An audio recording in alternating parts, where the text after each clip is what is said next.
Welcome everyone to the heart of the North Georgia Mountains, here in the Gold City of Dahlonega. It's a gorgeous Saturday here at Lynn Cottrell Park and the UNG soccer field, home of the Nighthawks, as we get set for the game of the weekend in a clash between two of the top Division II women's soccer teams in the country. It's the 18th ranked North Georgia, who welcomed the 11th ranked Saints from Flagler College into town for a top 25 matchup in a battle of the undefeated. We are so glad to have you all with us today. Alongside TJ Campbell and the rest of the Nighthawk Sports Network team, I am Robert DiClemente.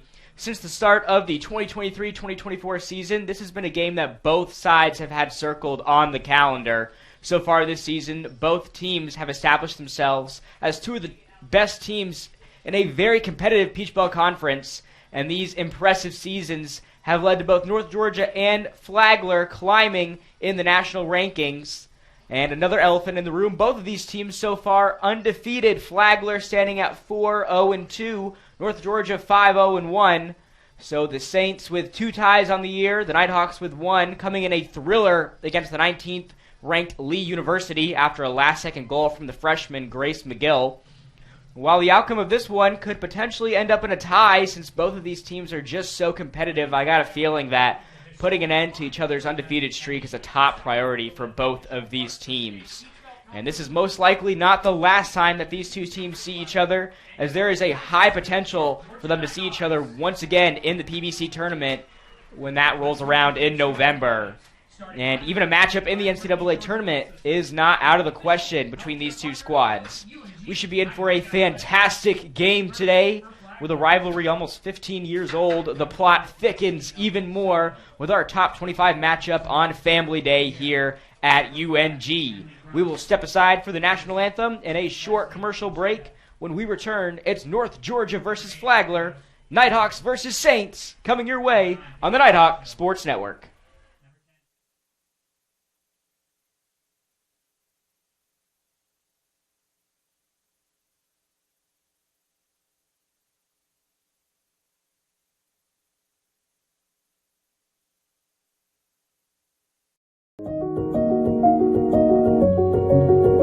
Considering a career change?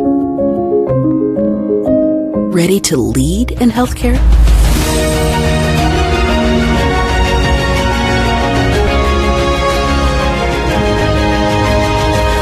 Be a nurse in 15 months with our accelerated Bachelor's of Nursing track. Learn more at ung.edu/ABSN.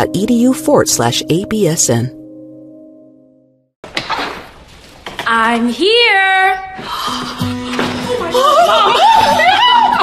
You've got a lot of reasons to be here. I'm here. That's why we're here at Georgia Heart Institute, where advanced heart attack treatment protocols are saving more hearts than anywhere else in the state. That's why we're here. I'm here.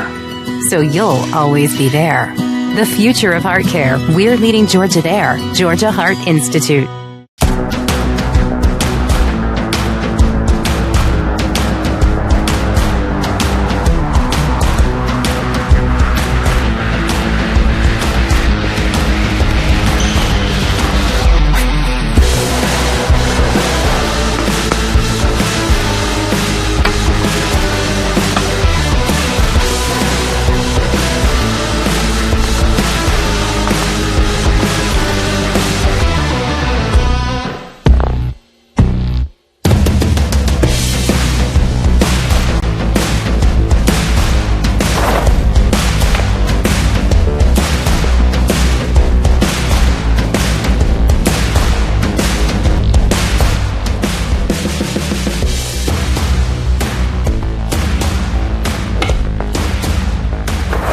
Northeast Georgia Health System is a proud supporter of North Georgia Nighthawk Athletics.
It's a beautiful day for soccer here at Lynn Cottrell Park. Just a stone's throw away from historic downtown Dahlonega. We are ready to get things going in our top 25 matchup between the 18th ranked North Georgia and the 11th ranked Flagler College.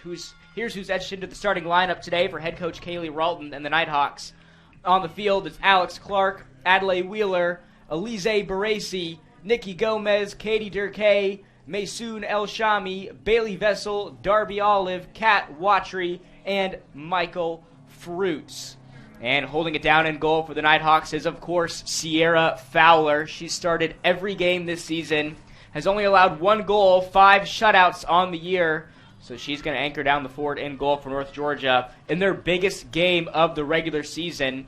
And here are the starters for head coach Ashley Martin Saints. On the field, it's Lex Nacello, Samantha St. Pierre, Presley Anchetta, Leros Rizzo, Paige Churchill, Andrea Fernandez, Ariana Silva, Liz Hall, Maddie Poole, and Moa Arlebo. And in goal for the Saints is going to be number 5, Henley Grunst, another top goalkeeper in the Peach Belt Conference. Going to hold it down in fort for the Saints this afternoon. As North Georgia takes the field, got their black uniforms on today. The Saints with the white jerseys and the red stripes and the red shorts on this beautiful day in Dahlonega. Sun is shining, 78 degrees outside. Great day for soccer.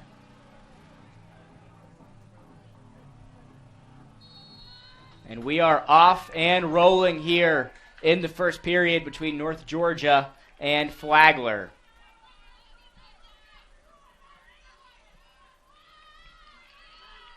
As that ball sails out of play, it's going to be a throw-in for Flagler. And this is arguably the biggest game of the regular season for both North Georgia and Flagler. As you mentioned, both of these teams, the only 2 nationally ranked in the Peach Belt Conference.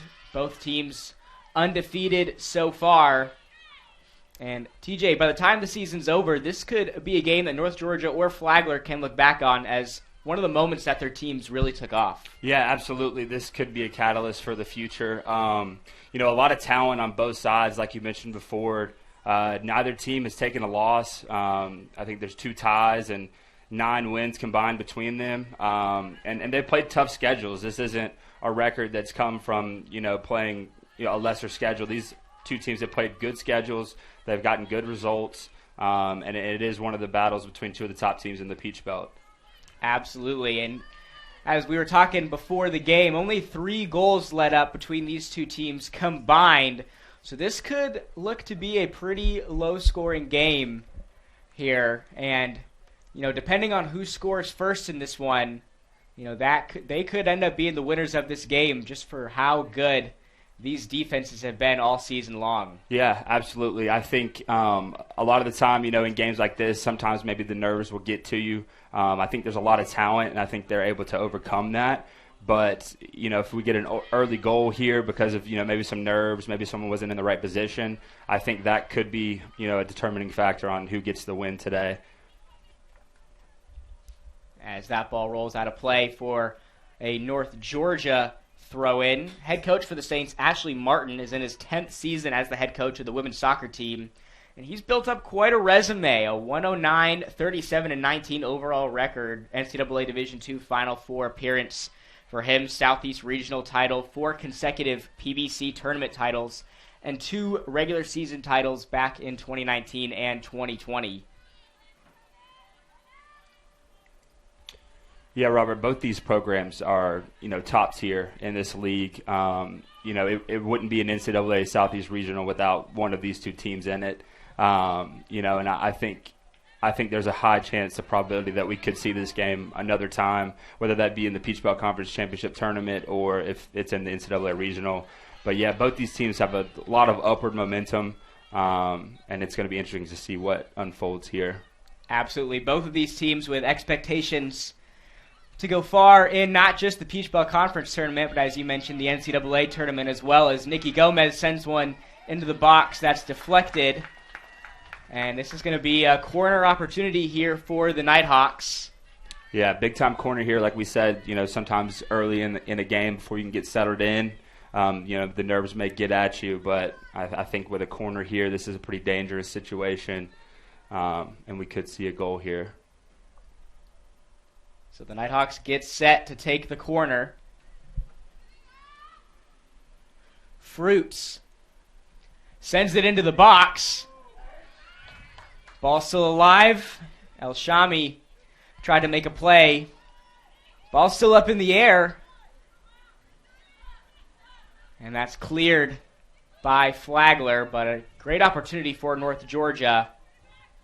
Couldn't quite capitalize there. El Shami had a bit of breathing room.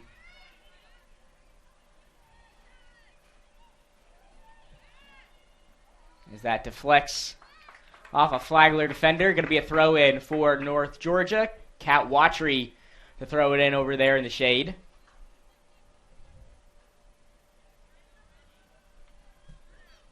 As she gets it in, Al-Shami sends this one back to Wheeler.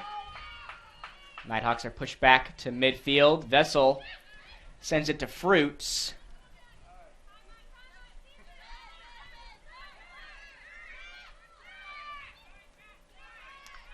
Wheeler with the ball. She sends it off to the speedster, Kat Watry. Maintains possession. That one just gets past El Shami. And the Saints look to respond. Nice job by Vessel getting on top of that one, sending it back to Fowler. And on the home bench, Kaylee Ralton, while she's in just her third season at the helm of the women's soccer team, she has already made quite the impact here. 27-14-4 overall record has led this team all the way to the number 10 national ranking in 2021, and she's taken the Nighthawks to 3 straight appearances in the NCAA tournament, becoming the first North Georgia women's soccer coach to earn a national tournament bid in their first 2 seasons. Yeah, she's absolutely done fantastic things with the program. She was here when we had a staff change. She becomes the head coach, and she kind of just keeps the North Georgia program on an upward trajectory. She's done it with a lot of hometown girls. There's a lot of girls in this lineup that are from the state of Georgia, and she's really taken the state of Georgia's talent and brought them here to North Georgia. So North Georgia's back line trying to do some work here as they make their way towards midfield.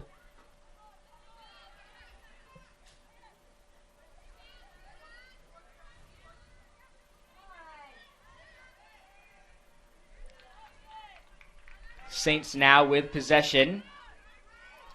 St. Pierre sends it off to Churchill.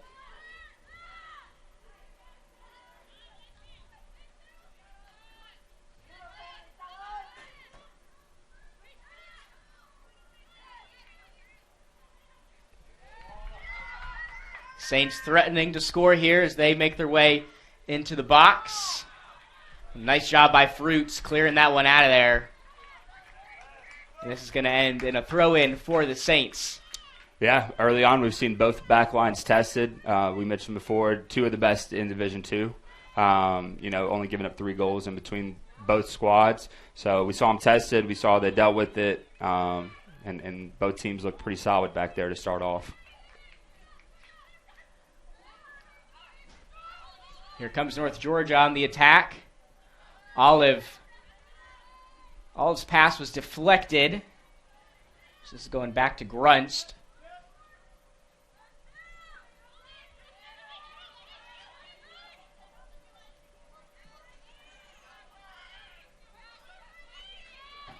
As Olive passes it off to Gomez.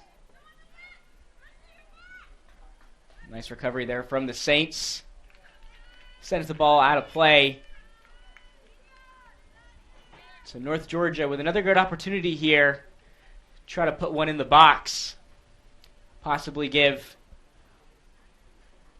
El Shami, who had a chance earlier in the game to score, maybe get her another one here with this throw-in.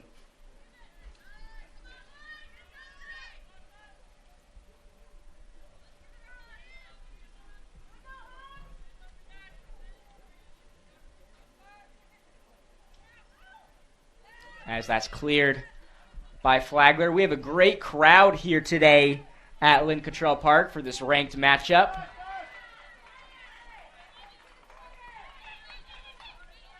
Gomez on the move, and Olive is unable to track that one down. Believe that was like offside. There was an offsides call, over there on that right side. It was a good effort. Darby just got caught up a little bit, but it's good to see that the Nighthawk attack is the aggressor early on here.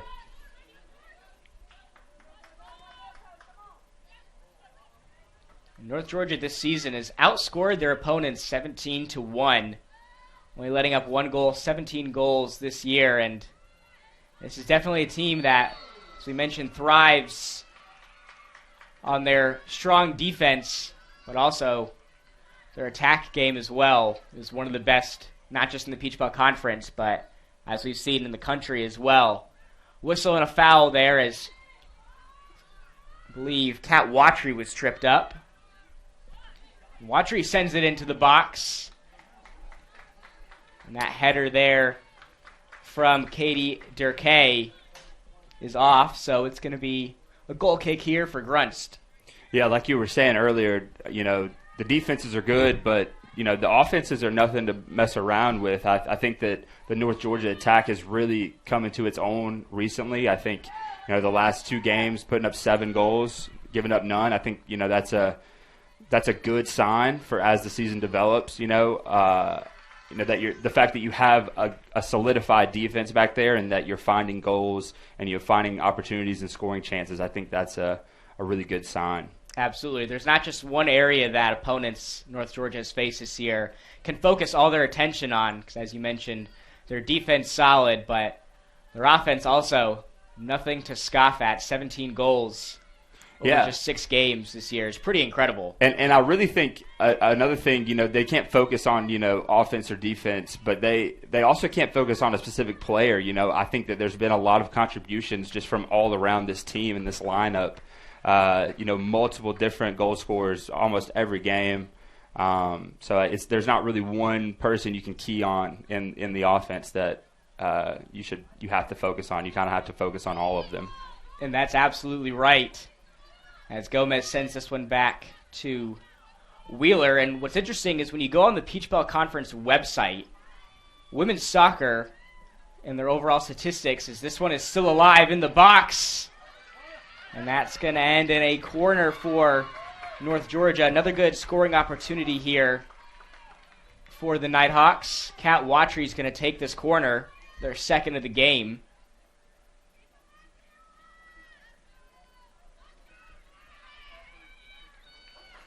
As Watry gets set, sends this one in, and that's cleared by the Saints.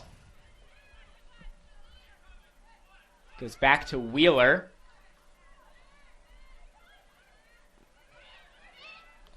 Olive with the ball. That's deflected, out of play.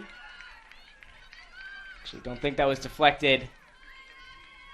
So that's going to be a goal kick here for Flagler. And as we were mentioning, when you go to the PBC website for women's soccer and you look at those overall statistics, there aren't a ton of North Georgia players sitting in the top 10 in any specific category. But I think that's just a testament to how incredibly well-rounded this North Georgia squad is. And while Adelaide Wheeler leads the Nighthawks with 3 goals this season, 13 different players for North Georgia have a goal this season. And so if you exclude Sierra Fowler and Faith Bullied, who are the 2 goalkeepers who have seen the field for North Georgia this season, 65% of the Nighthawks who have had playing time this year have scored a goal. And TJ, this is a team on a night-to-night basis that keeps teams guessing. And as you mentioned, there really isn't one player that opponents have been able to hone in on this year when they played North Georgia. Yeah, I think, any time, that you have a lot of different players that can score goals, that's always something that you want as a coach. It just gives you such an ability to be unpredictable. You can't really focus in on one person, like I was saying. And, a lot of times that does lead to, maybe we don't have one girl, that's leading the conference in goals. Mm-hmm. But I think that if you asked any of those players, they would trade wins for stats. And I think, that's just a good team dynamic to have, and I think that North Georgia has that. Back to the North Georgia back line here with Fruits and Vessel and Baracey over there on that back line.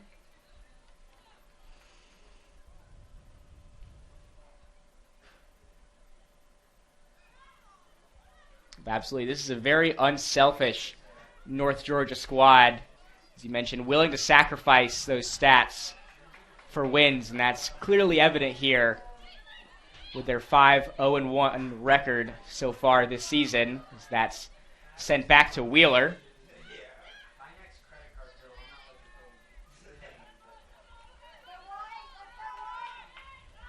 And now the Saints are on the move.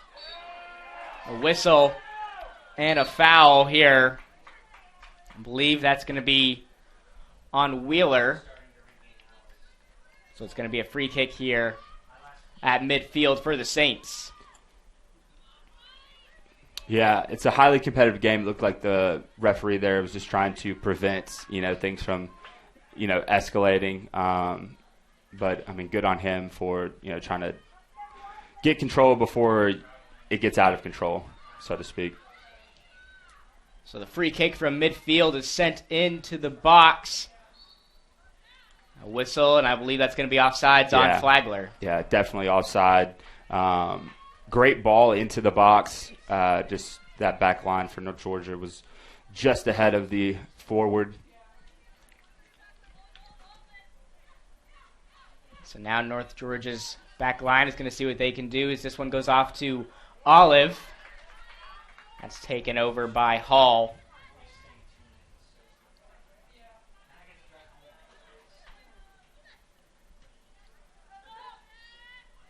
This one goes back to Bailey Vessel, who won the first Peach Belt Conference Defender of the Week award this season.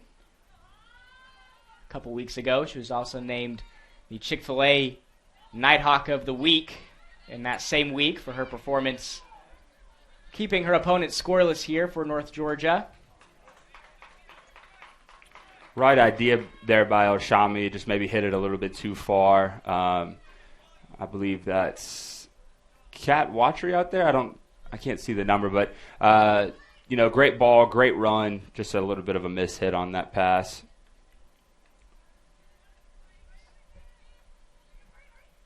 And so Flagler now with possession. We've seen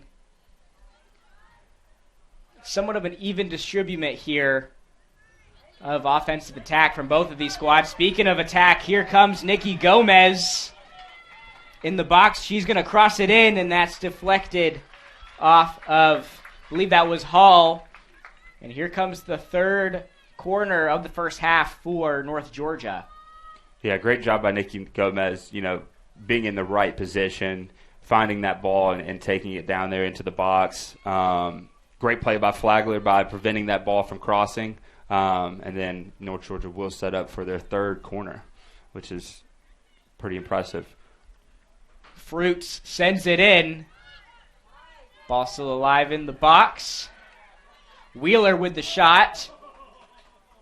And that deflects off of Rizzo. Going to be a throw-in here for North Georgia. Watry, I believe, is going to take the throw-in.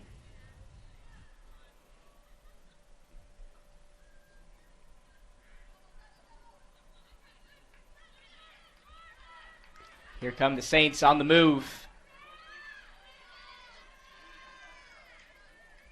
Stopped at midfield.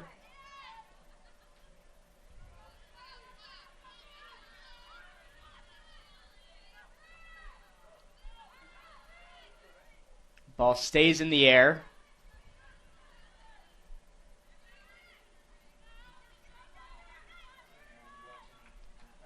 I think for both of these teams, corners are going to be where they have to capitalize on, because we've seen in this game already, these defenses are so solid, recovering, even when you think somebody has a breakaway, they got a defender on their tail.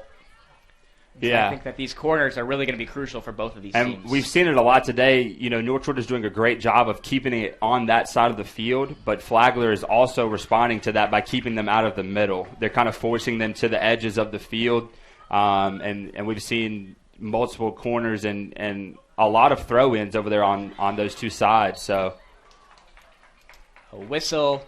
another I believe. offsides there, I believe. It is offsides on Darby Olive, so it's going to be a free kick. But here. yeah, like I was saying, they're just doing a really good job of keeping them on the edges of the field, keeping them out of the middle. And then on the return side, when Flagler has gotten it down there, I think that North Georgia's kind of done the same. So we'll probably see a lot of that in the remainder of the game. And North Georgia's got a lot of speedy players on this team. Kat Watry and Nikki Gomez, just to name a few. But as you mentioned, Flagler's defense has done a good job recovering, getting them from behind, and sending that ball out of play, ending up in some corners here for North Georgia. Flagler has yet to have a corner in this one. North Georgia's back line has done a good job containing them so far. Is this one still up in the box?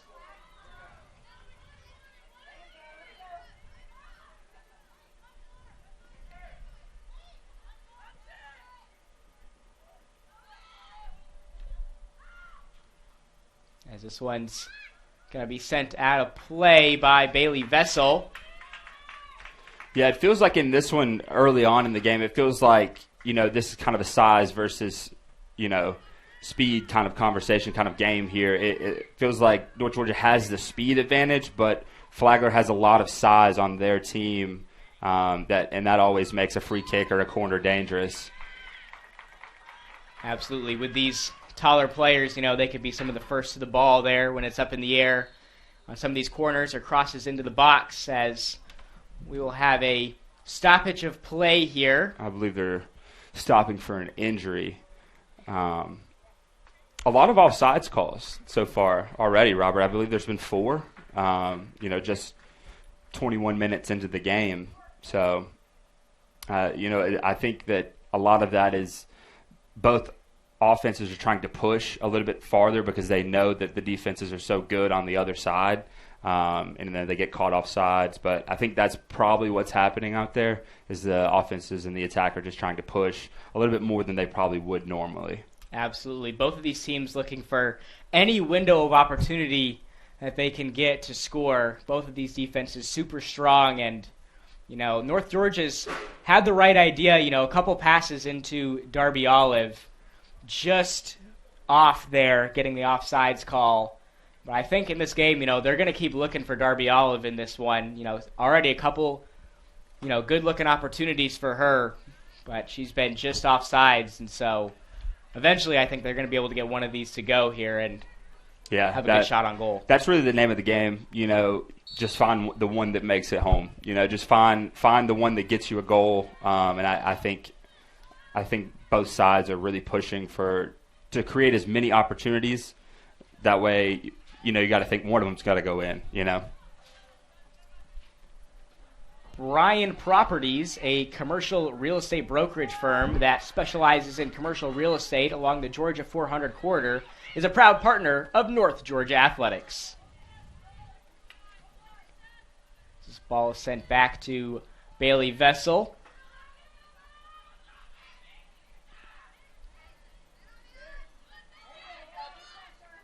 Alshami keeping the ball away from Flagler there at midfield.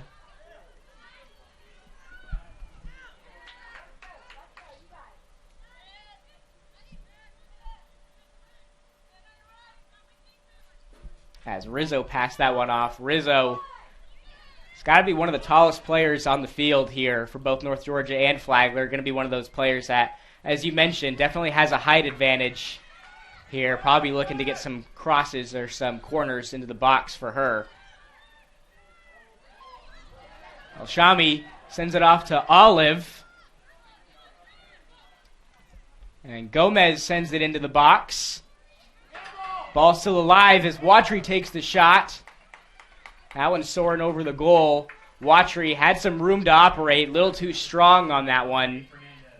Yeah, you could really tell, like we were saying earlier about the height difference and the size difference, you could really tell on those crosses into the box. Flagler has a huge advantage there and being able to get rid of it, and I'm sure that's what makes their defense so good, is that they have a unique size advantage. So North Georgia has been kind of playing it, closer to the ground, more at their feet instead of, those balls in the air, but both sides are going to have to figure out how to work past each other's advantages. Flagler is going to have to be able to maintain control of the ball while dealing with North Georgia's speed. And then on the other side, like we were saying, North Georgia is going to have to be able to figure out how to score without probably those, in-air crossings. Definitely. Nighthawks are going to look for any transition opportunities that they can get. Try to outrun this Flagler team. Yeah. As this is going to end up in, I believe, a free kick here, or actually a throw-in, for North Georgia.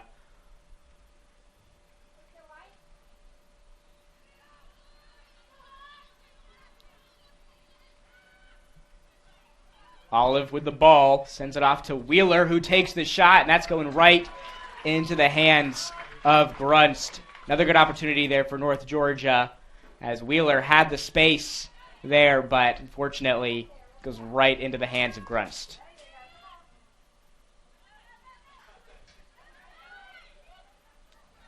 Speaking of Grunst, this game could also come down to the incredible goalkeeping we have on display today, with Sierra Fowler and Henley Grunst being two of the top goalkeepers in the Peach Belt Conference. Grunst has 4 shutouts, and she's got 20 saves this season, averaging just over 3 a game.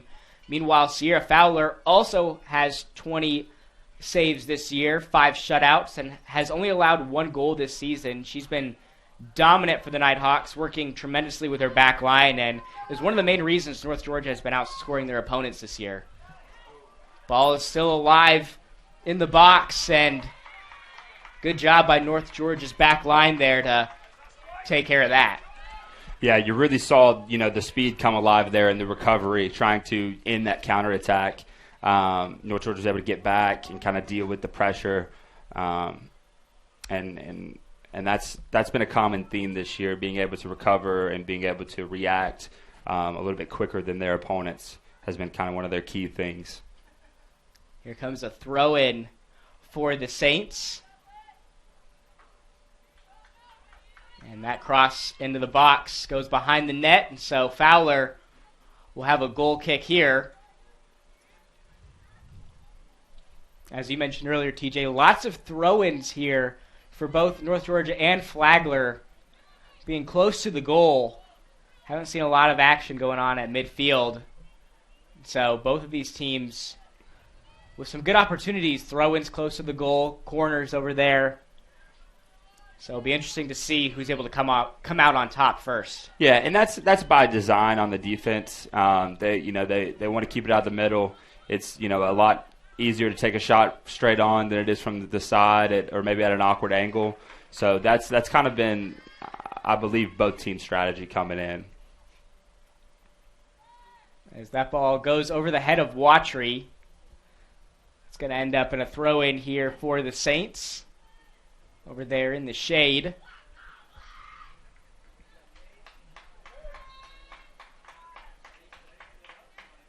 They're going to need all the shade they can get today here at Lynn Cottrell Park. Sun is shining, very few clouds up here in the sky, and it's feeling more like summer weather today than it is fall weather. Yeah, it is a little bit hotter than we've had in the recent, last few games. It does feel, though, the fall weather is on the horizon, and it's almost here. Absolutely, and being in Georgia, of course, we're going to get our seasons a little bit late. It's always going to end up being a little warmer than usual. So hopefully in the next coming weeks we should see some consistent cool weather out here in Dahlonega.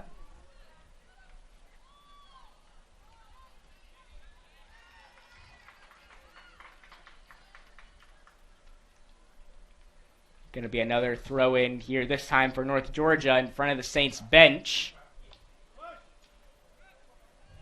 And And that ball's kicked out of play, and we may never see that one again. That one's going into the bushes over there behind the fences.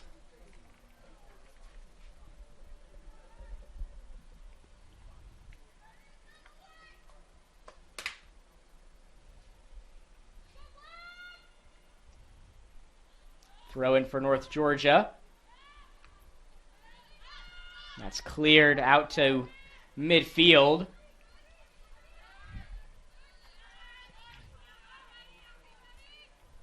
Bailey finds Fruits.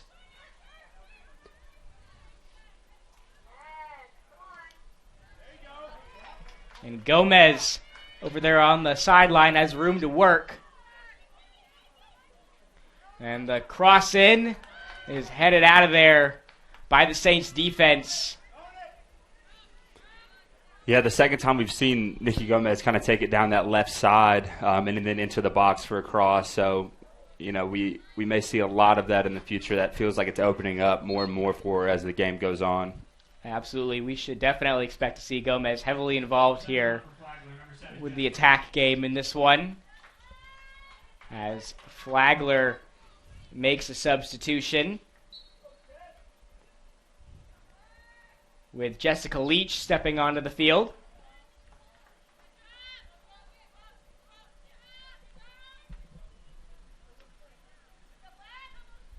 Fruits throws it in, tries to find Olive.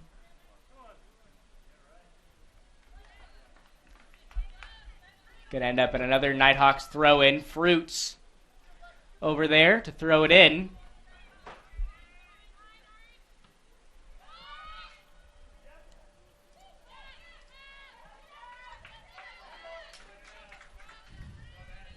This one goes back to Fruits and back to Vessel.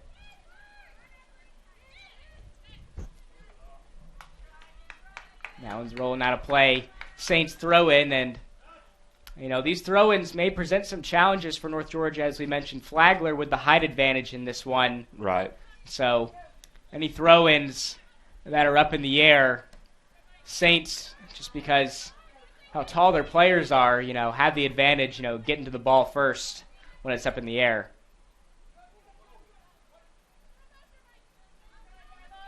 Yeah, I think the Nighthawks are going to have to take advantage of some counterattacks, you know, a lot of through balls, you know, finding that space and kind of taking advantage of the speed that they have.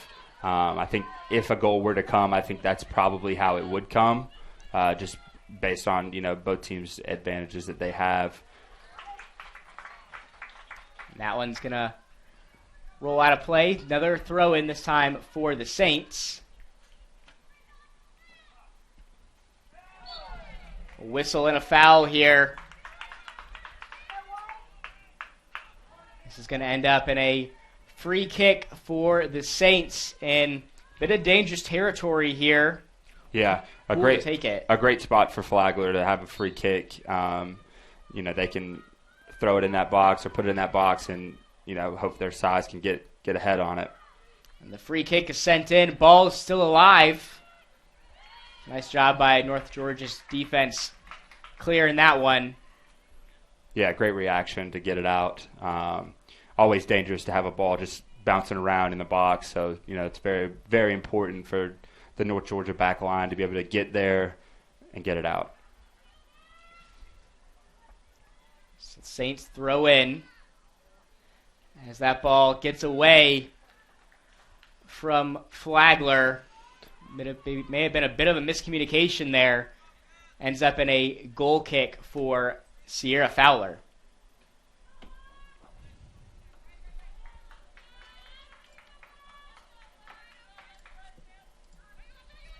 As that ball is sent off to Vessel.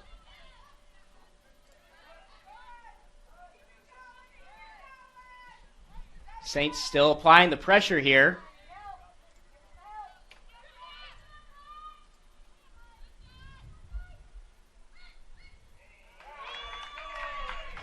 River City Bank is a proud partner of North Georgia Athletics. Their personal banking products were designed with your unique needs in mind and proudly serve the Rome, Blairsville, and Dawsonville areas.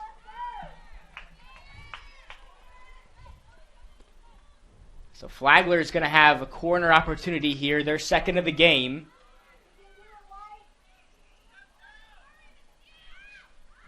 That's crossed into the box. Ball still alive and collected by Sierra Fowler, who comes up with it. Yeah, fantastic job by Fowler there. That ball bounced off of 2 or 3 different players and switched angles every time. And, for her to come up with that was a great effort. Here come the Saints on the move.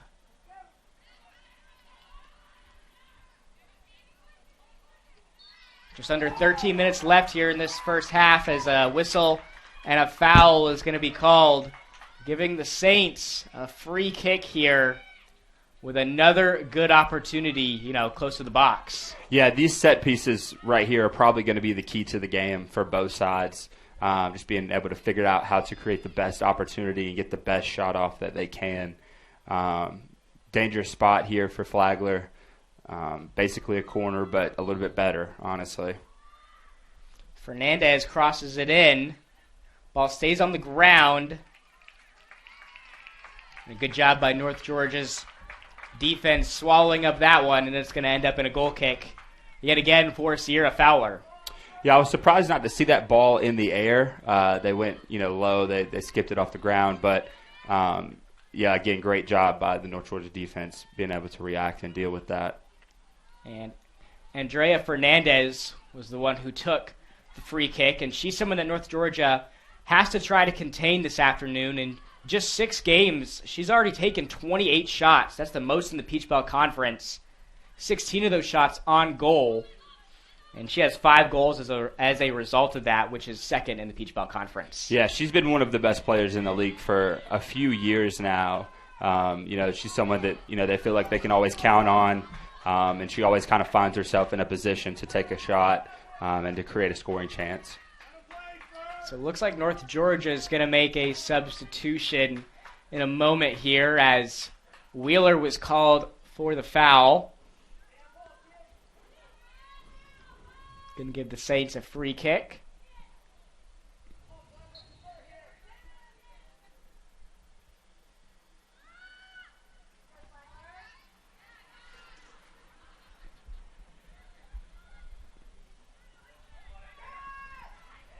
This one's still alive in the box, and this one is going out of play.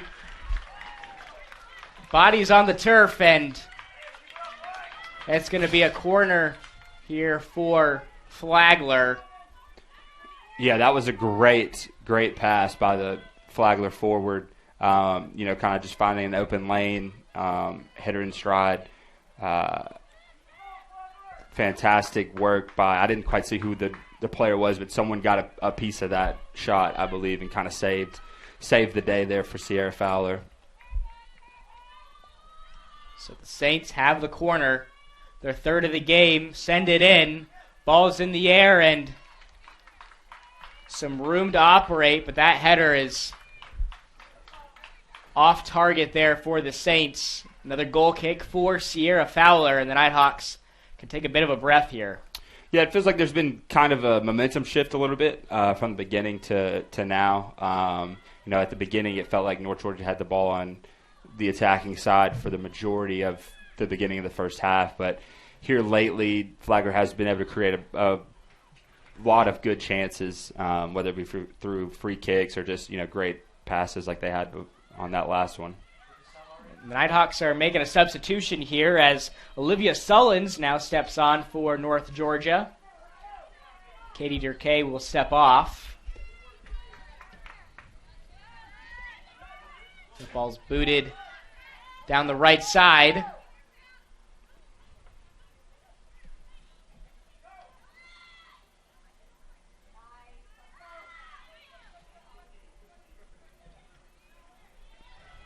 Gomez clears it. Olive will try to track it down. Stepping on for North Georgia, number 19, Olivia Sullins. Under 10 minutes to go here in this first period. Still scoreless between North Georgia and Flagler.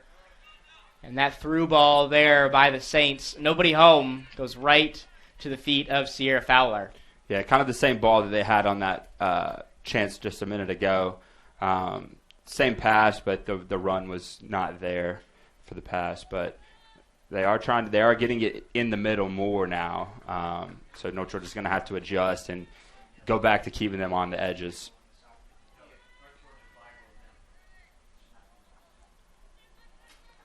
So here comes the back line for North Georgia as they send this one downfield, trying to find Watry. And Watry will throw in just past midfield.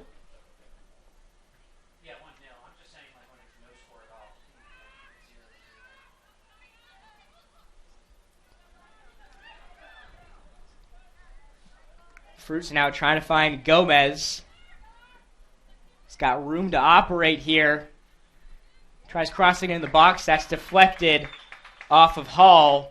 And another corner here for North Georgia. Going to try to capitalize here. Try to get in a first half goal before they hit the locker rooms here with try to get a 1-0 lead here in this first half. Yeah, again, we saw Nikki Gomez take it down that side, make a run towards the goal at the best angle she could, and then try to get a pass off. Fruits sends it in. That ball didn't find anybody for North Georgia or Flagler, and so it's going to end up in a goal kick for Grunst. Just a bit too strong by Fruits. Nobody in the vicinity. But these are the types of opportunities that North Georgia is looking for.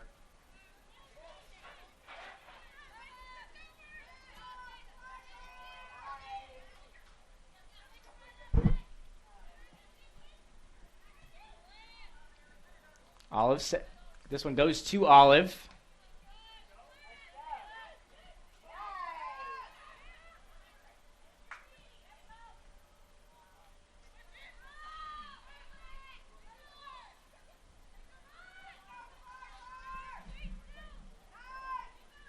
Some nice footwork there by the Saints. A whistle and a foul is called. I believe that's going to go on Nikki Gomez, giving the Saints another free kick. Again, in some pretty dangerous territory here. Yeah, this looks like almost the exact spot of that first one. Same set piece it looks like as well. Poole sends it in, and Fowler punches it out of there. But the ball's still alive.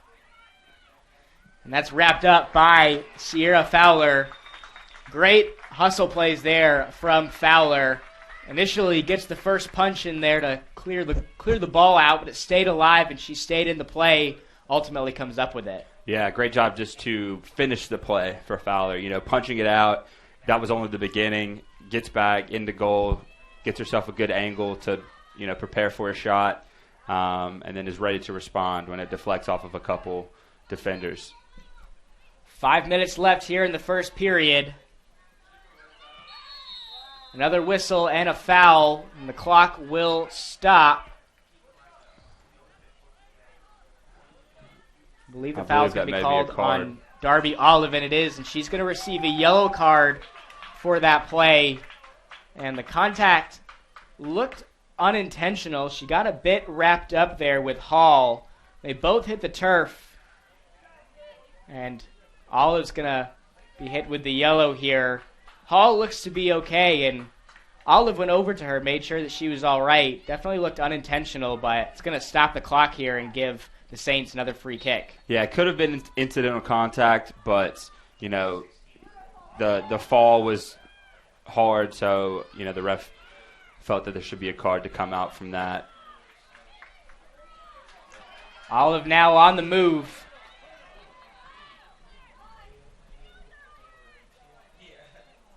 She's operating over there on that right side. Or that left side, passes it off.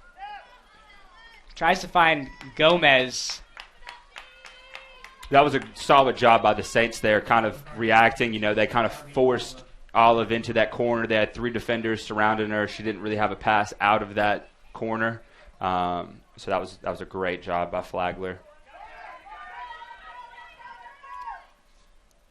A nice ball there from the Saints, sending it into the box, and a great recovery there from Bailey Vessel. sends it out of play. And it's going to give the Saints another corner here with 4 minutes left. Yeah, risky play by Vessel, but, when it works out, it works out. So great job by her to deal with that. That was a fantastic through ball by Flagler, and it was one attacker on 3 defenders, and they kind of just, figured it out. So everybody runs into the box. Ball on the ground. And that shot there goes left. Goal kick for Sierra Fowler. And it looks like North Georgia is going to make a late substitution here in this first half. Darby Olive will step off for North Georgia. And Ariel Arnoff will step into the game for the Nighthawks.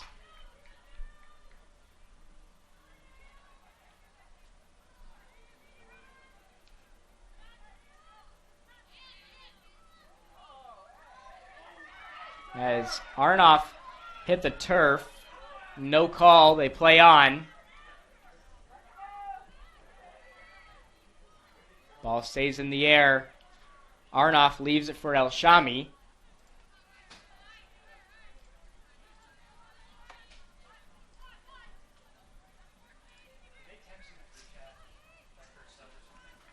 Ball rolls out of play. Nighthawks trying to work quickly here with the throw-in. Finds Watry over there on the right side. That's deflected. And this is going to end up in another corner here for North Georgia. Yeah, what a huge opportunity this would be for momentum. You get a goal here so late in the first half after it's been a little bit even. It's been pretty even throughout. Flagler has made kind of a momentum shift here late, but if the Nighthawks could come away with this opportunity with the goal, I think that'd be huge heading into the locker room. Trying to capitalize here. Watry sends it in. Trying to find Vessel there, it looked like. As the Nighthawks are pushed back. Wheeler sends it in. Watry chases it down, sends it into the box, and the awkward bounce there sends it out of play for a goal kick for Grunts and the Saints.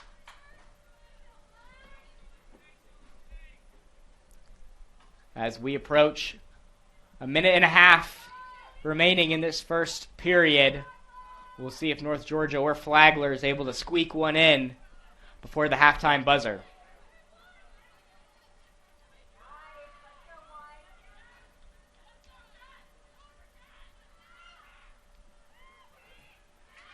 So that one is... 1 minute remaining in the half. Saints tried to cross that one in, deflected, I believe off of Fruits, cleared by the Nighthawks. Arnoff tried to get to that one up in the air.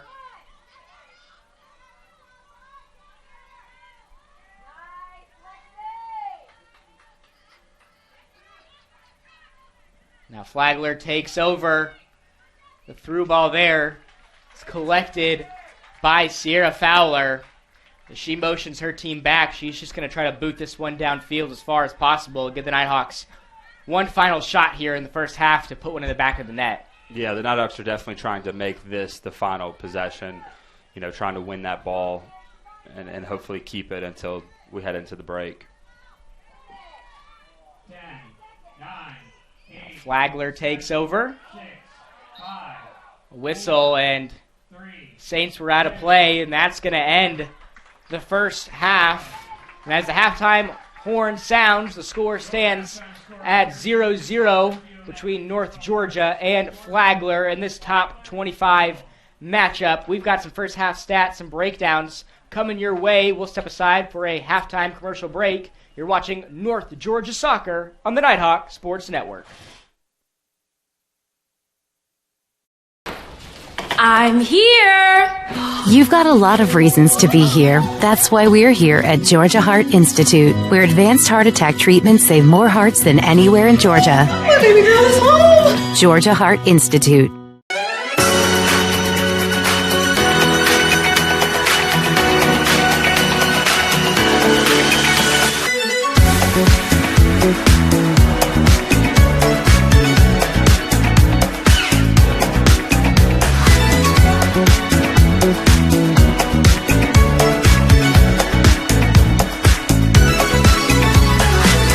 Since 2007, we've seen an explosion in popularity of superhero movies in the last decade.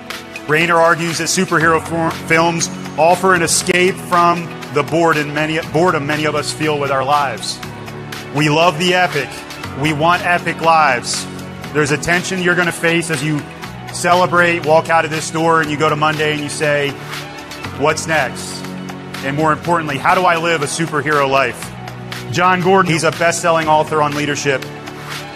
This is what he says. There's a myth about success, graduates. I'm going to paraphrase a little bit. One that says it's all about you. But here's the truth. You're not a real success unless you're helping others be successful. That's the greatest self-growth strategy of all time. The more you help others grow and improve, you grow and improve. Focus on others. It's not about you. And you'll find something even greater than success. Graduates, you'll find significance. But remember, in all of this, there's a tension. How do I live a superhero life? Enter the epic by being bold. Your family, your community, our state, and our nation are all counting on you. Graduates, today we celebrate you. We celebrate your hard work. We celebrate your diligence. We celebrate your commitment. And I am so incredibly proud of you.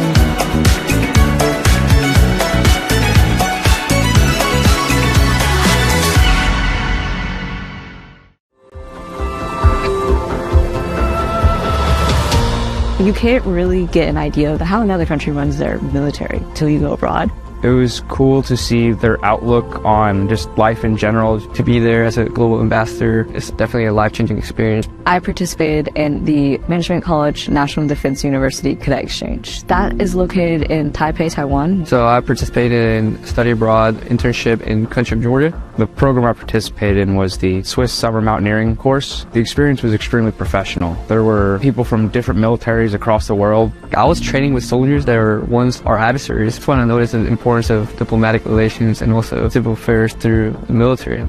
The host school was always really going out of their way to help us get the full cultural experience because we were, in their eyes, only going to be there for 5 months. They drove us out and we hiked to a glacier. That was unique, especially coming from Tennessee. There's no ice walls to climb. Their native language of Georgian was very difficult. However, at the end, I gave a little speech in Georgian, thanking their academy. It was an eye-opening experience. One thing I learned in Switzerland was to try and enjoy everything that you're doing, no matter how challenging it is. Being able to see the country of your target language in person and really living day to day can move your passion to continue learning the language that much further. All the conferences, all the internship, and all the exchange programs will help you as you develop, not just as a soldier, but also as a person. I think everybody in the Corps should study abroad because it will develop them so much. If you have a free semester, it's the perfect time to explore a country. There's really not much holding you back in terms of whether or not you should go. It's a great experience. I got extremely valuable training and just an overall incredible life experience I wouldn't have gotten going to any other school. And it was the opportunity of a lifetime.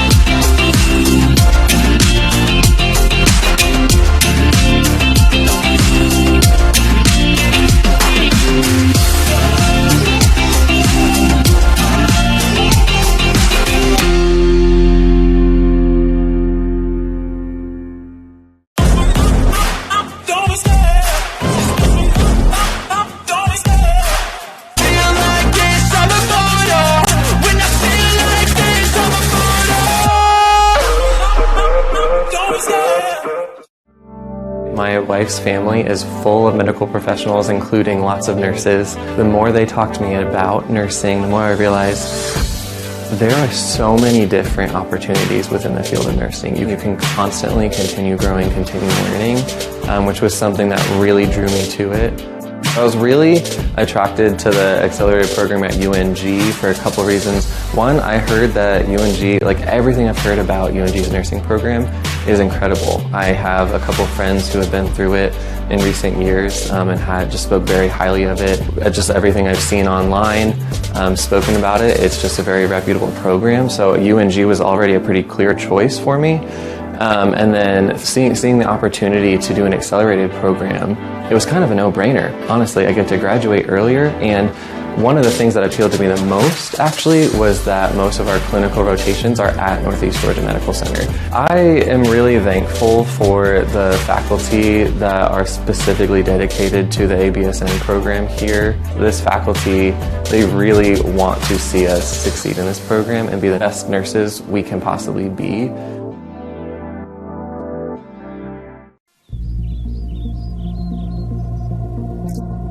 From the moment you know where you are headed, it starts a journey that you will never forget.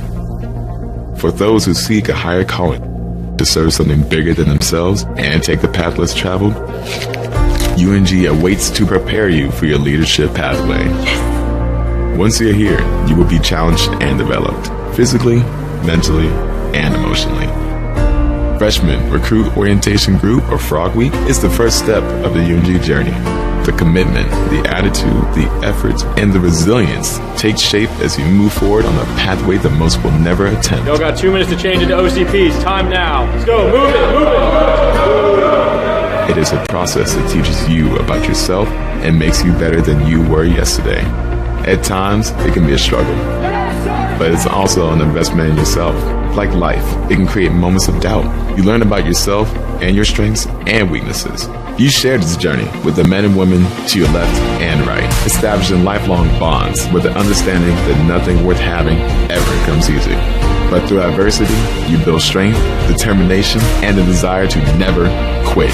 Frog Week will establish a foundation to build upon, strengthen you physically and mentally, and start shaping you into the leader you came here to be. For cadets at the University of North Georgia, they take the road less traveled, avoid taking the easy way out, and develop instrumental values that will prepare them for a life of service and leadership. Some people talk about it, others are about it.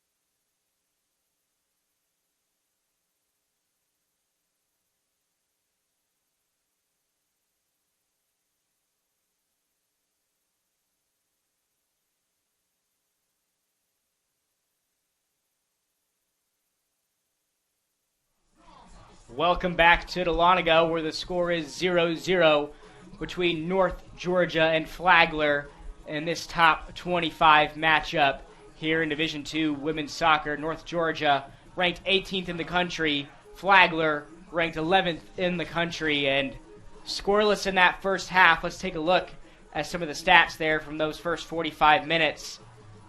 North Georgia had 3 shots, and Flagler did not have a shot off in that first half. One of those shots for North Georgia was on goal. North Georgia also had 5 corners in that one compared to 3 for Flagler. 1 yellow card assessed in that one to Darby Olive. 0 yellow cards for Flagler. 5 fouls called on the Nighthawks, 2 on the Saints. Got 1 offsides call on Darby Olive here on the stats compared to 2 for Flagler. And Grunts has a save already today. Sierra Fowler looking for her first save of the afternoon. And Grunts has faced 3 shots as well. And TJ, what's something that stands out to you there on that stat sheet from the first half? Well, it's really the corners. A lot of action over there on those corners. I saw a lot. It felt like North Georgia had 5 like immediately, within like the first 15 to 20 minutes of the game. And then it felt like once Flagler got one, then that started to build on, their confidence and momentum, and that's when they got their 3. So I think it's just the split between those corners, how, they kind of happened for both teams all at the same time. And there's been a lot of kind of action on those each attacking side of the field, in the box. There's been a good bit of action, which is maybe not what you would probably expect when, you come into a game and there's been 3 goals between either team allowed.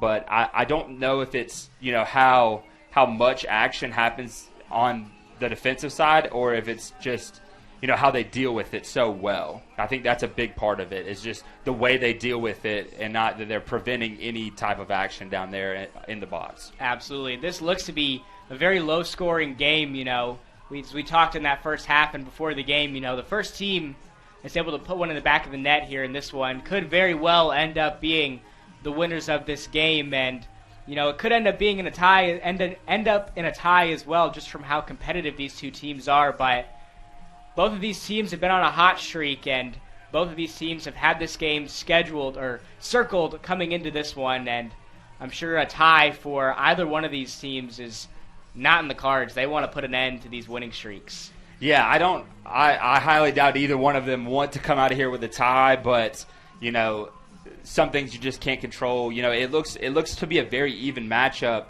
and if you go back to Flagler's Peach Belt Conference game against Columbus State, another great team in this conference. That was a 0-0 tie.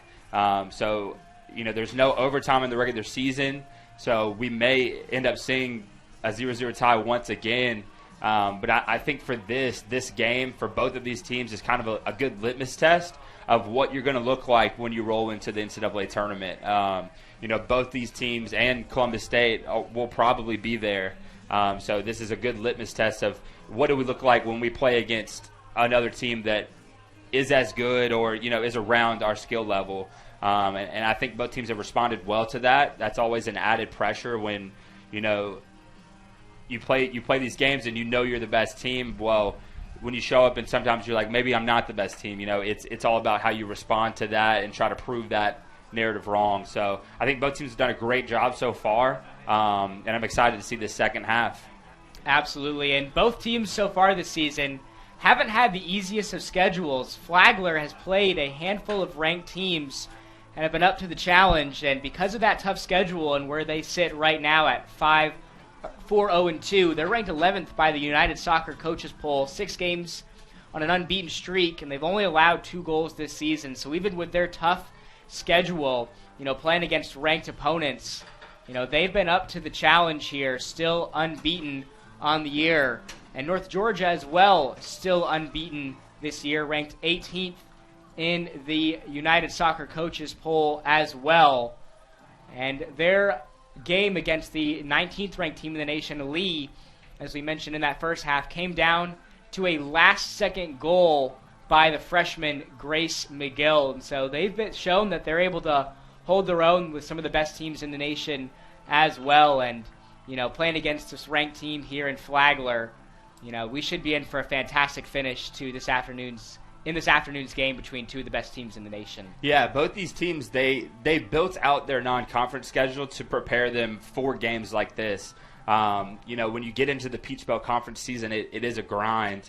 And so you want to be able to know what you have, what you're good at, and what you excel at before you get into that part of the season. And especially with both of these teams starting out with, a pretty high-level opponent in each other. Flagler's already played Columbus State, so they built their schedule out to prepare them for this, and North Georgia built their schedule out to prepare them for this. And like I said in the beginning, I would be shocked if this is the only time these two teams play each other. It looks like they're headed for a collision course here in the postseason. Absolutely, these two teams could get very familiar with each other over the course of this year. Matchup in the PBC tournament is definitely up for grabs, as well as the NCAA tournament as well. And if you take a look at the schedule for North Georgia, this is just their second home game of the season up to this point. They just wrapped up a 4-game road trip, and after this game, they're going to hit the road yet again, this time for 3 straight road games at Lenoir-Rhyne, Clayton State, and Lander. So TJ, with 8 of those Nighthawks' first 10 games being on the road, that's a tough start to the schedule, as we mentioned, playing some tough teams as well. But so far, they've really proven that they're up to that challenge. Yeah, absolutely. You know, it just really shows your toughness when you can go on the road for that long, multiple times early on in the season. It kind of shows, you know, your toughness. And you mentioned before, giving up 1 goal, that was to number 19 Lee. You know, and you have a freshman come in, 1.4 seconds left on the clock, and, you know, she saves the day and keeps the unbeaten streak alive. So it really shows the toughness when you're able to do that for so long. So 45 minutes down, 45 to go here on this beautiful day at Lynn Cottrell Park. So we are underway here in the second half. And we have a throw in here for the Saints in front of their own bench.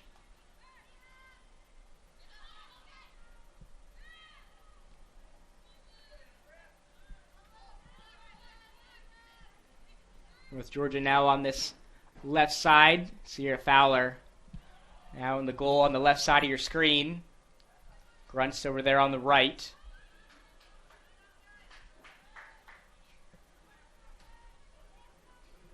And the Saints, right out the gate, look like they're putting the pressure on this North Georgia back line.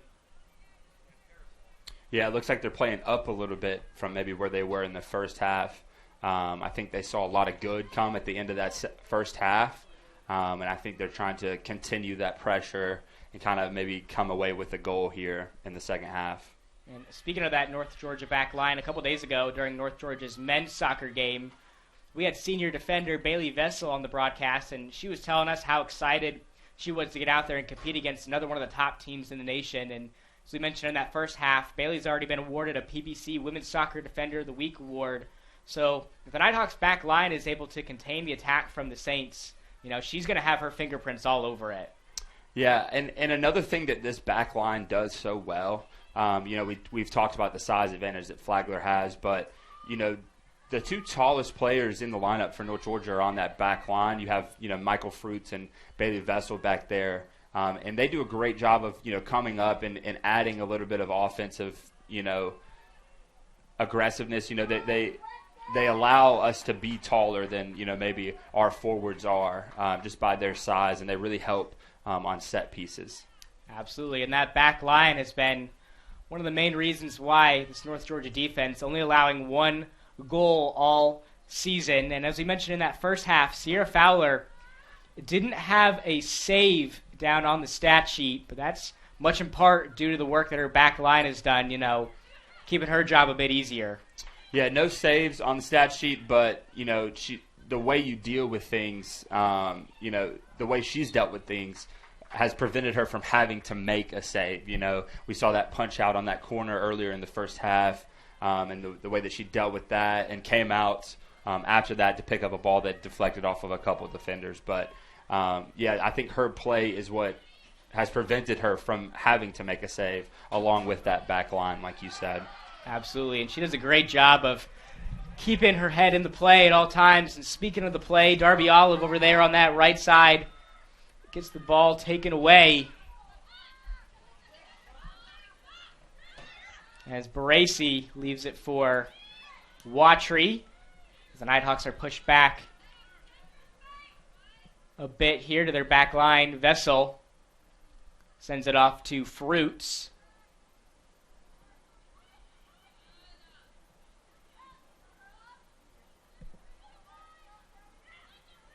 As Vessel trips up a bit there, and here come the Saints on the move, and a good opportunity here for Flagler as that one finds the back of the net for the Saints here in this one. Fernandez had some room to work, gets a goal here, and Flagler takes the 1-0 lead over North Georgia. Yeah, unfortunate slip there by Vessel, and that kind of, you know, allowed the Saints to get on in a counterattack, and then a great pass to the middle of the box. You know, it was just the defender and Fowler, and that's always a tough spot.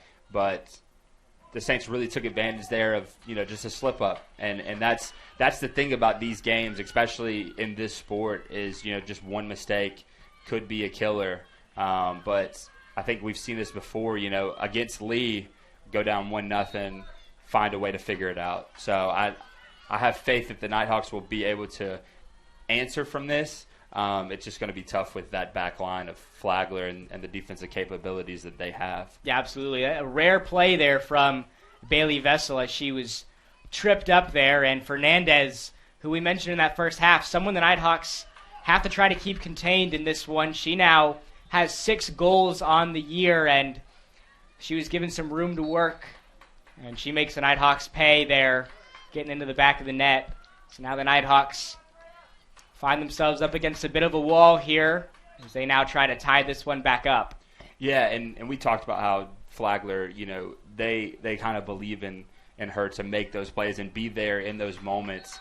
And there we saw, she was there, an unfortunate slip up, and then, she was there and prepared to, make a play. Absolutely, and North Georgia's coming into this one, expecting Fernandez to dominate a bit as she has all season long. But the advantage that the Nighthawks have here in this one, as we mentioned, 13 different Nighthawks have scored this year. And so really anybody on the field for the Nighthawks right now is a threat to score. No one really that Flagler can circle here and label as the person that they want to try to contain, as North Georgia has the corner opportunity here. Yeah, and I think we'll see North Georgia start to push a little bit more. Being down 1-0, you know what you have to do. You have to get a goal. So I think we'll see them push, on the attacking side a little bit more than maybe they had towards the end of that first half and at the beginning of this half. So this is going to end up in a free kick for the Saints.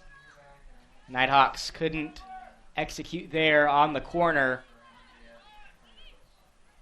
And while the Nighthawks have had a decent amount of corners in this one, as we mentioned earlier, it's going to be difficult for them to have some players who are first to the ball. As we mentioned, Flagler with that pretty significant height advantage. A whistle and a foul here as Vessel was tripped up there by St. Pierre.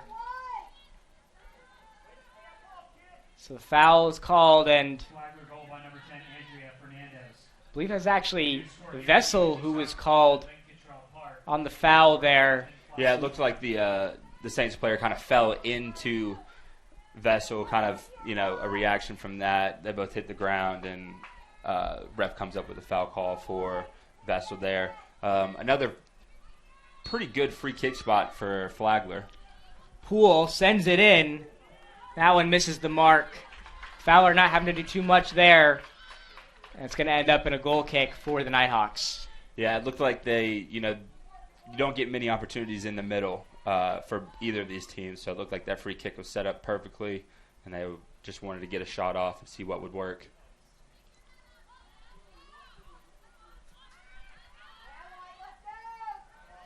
And the through ball there, nobody home. And so Fowler will collect, and she finds Varese.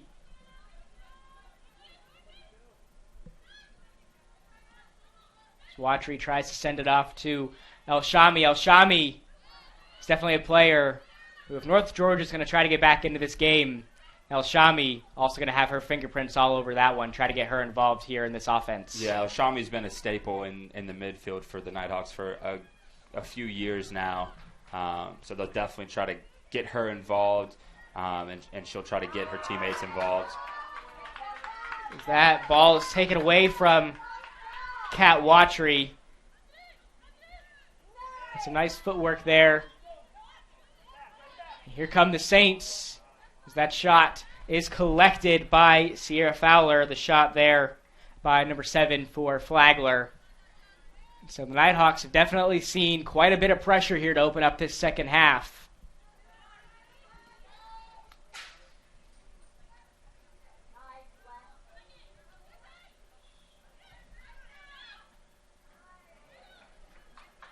Clark now with the ball. She tries to find El Shami.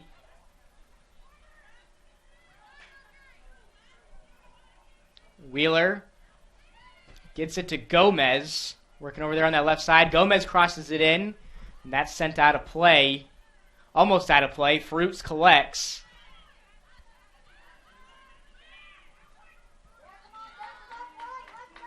And the Nighthawks are pushed back towards midfield as this ball goes to Watry. Watry tripped up from behind. And that was a nice recovery there from the Saints and number 14, Hall. She's able to take that one away from Watry and yet again push the Nighthawks back over to midfield.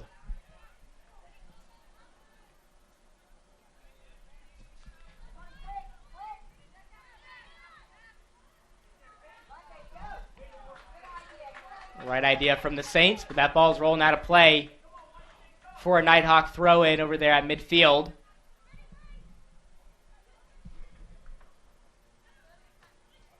Watry keeps it in play.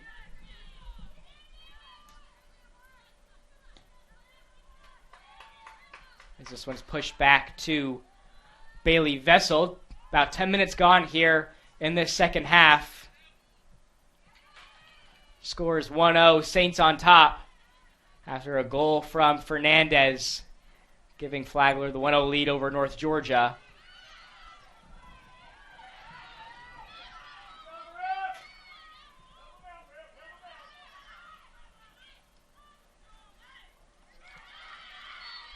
A whistle and a foul here, I believe is going to be called on North Georgia.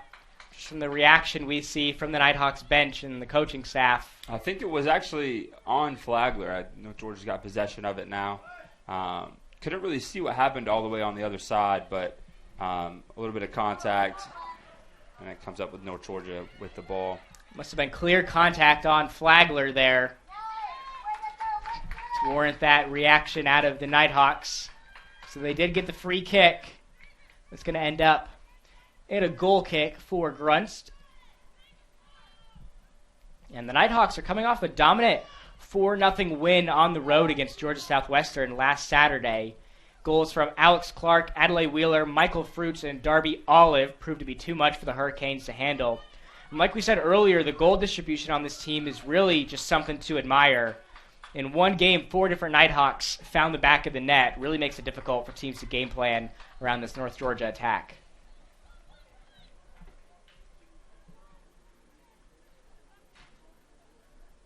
So Sierra Fowler will have the goal kick here as she finds Vessel.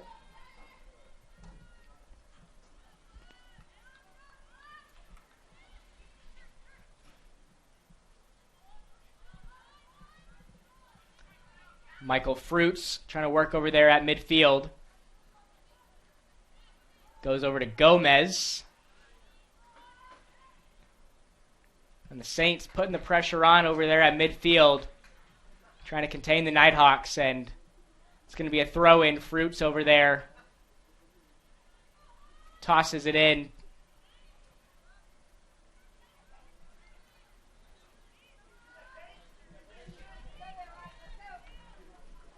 So that ball bounces out of play for a Nighthawk throw-in.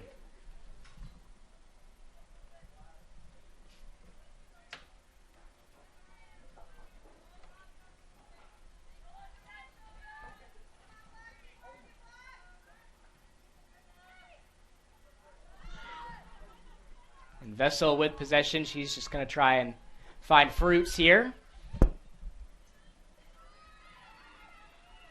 Off to midfield, and Nighthawks have some players open. This one goes to Clark. Back to Watry.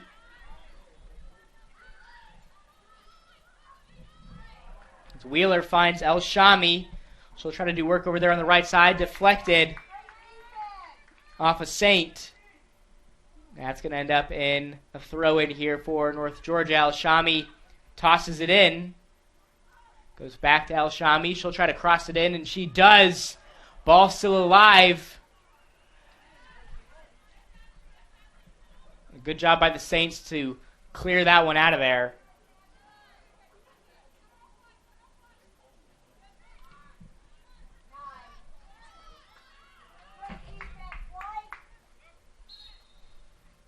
So it looks like the Saints are going to make a substitution here in this second half.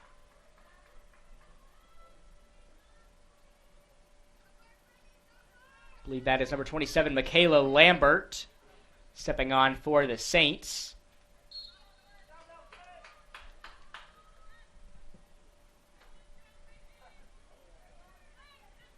As Flagler tosses it in to El Shami. Ball is up in the air in the box. Still alive, and Flagler clears it out of there. And this is going to be a corner here for North Georgia. We'll see if they can capitalize on this great opportunity. Yeah, you kind of feel the offensive push happening right now. It's just a matter of time. Hopefully the Nighthawks can pull one out if possible. But like we said before, it's always tough when you have a great back line like the Flagler does. Speaking of that back line, they cleared that one out rather easily. Fruits tosses it in. Now she sends it into the box.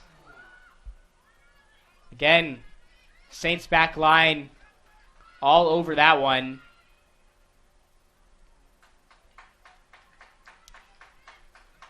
And that pass from Olive. Nobody was home, and so this is going to be a throw-in here, a free kick for the Saints.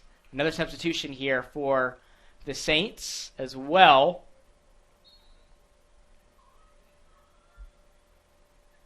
As May Swenson steps on for Flagler.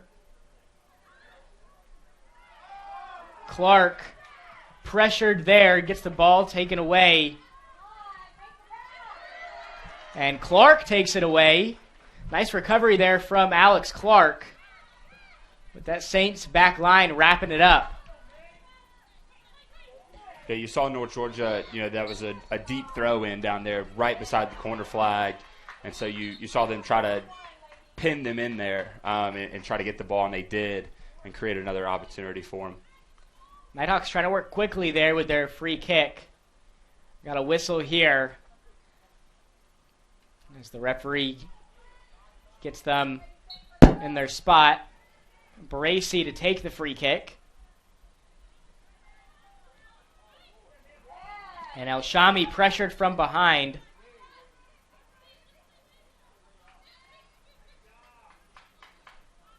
The Saints take over. Gomez is there.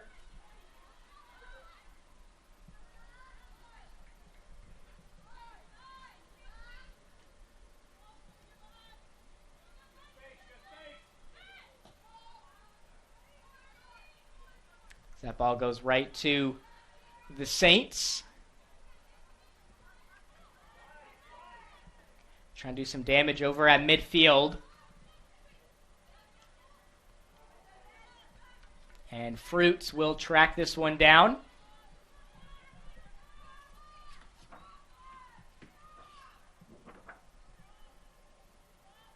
Stepping on for Flagler, number 3, May Swenson.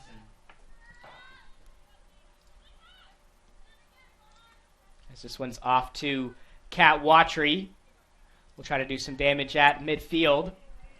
Chick-fil-A of Dahlonega is the presenting sponsor of the Nighthawk of the Week Award and a proud partner of North Georgia Athletics. If you're looking for great food nearby, it's Chick-fil-A's pleasure to serve you.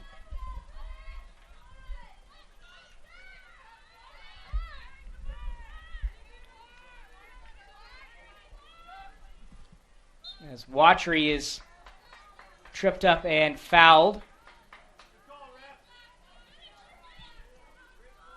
And her free kick goes back to Baresi.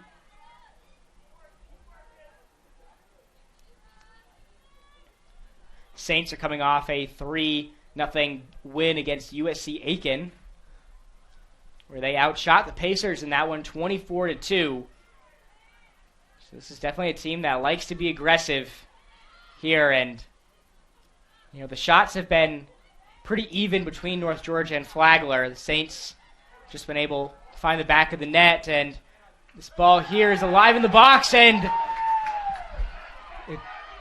the ball's still alive, and no call there. They play on. It's crossed in.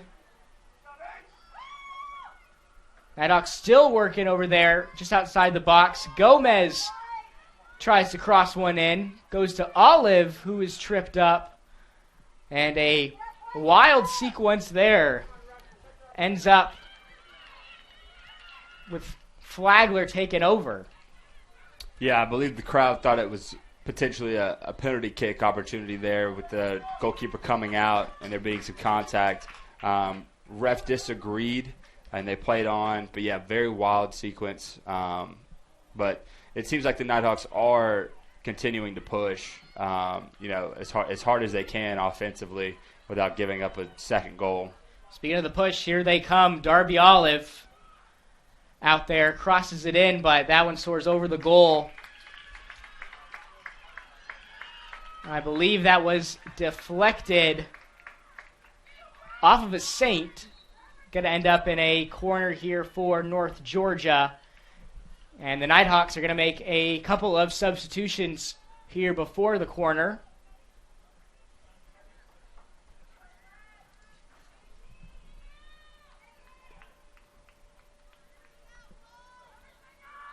Angie Garcia stepping on for North Georgia. Clock's going to stop here. I believe that there is a conversation on the sideline between Coach Ralton and the referee. Megan O'Brien also stepping into the game.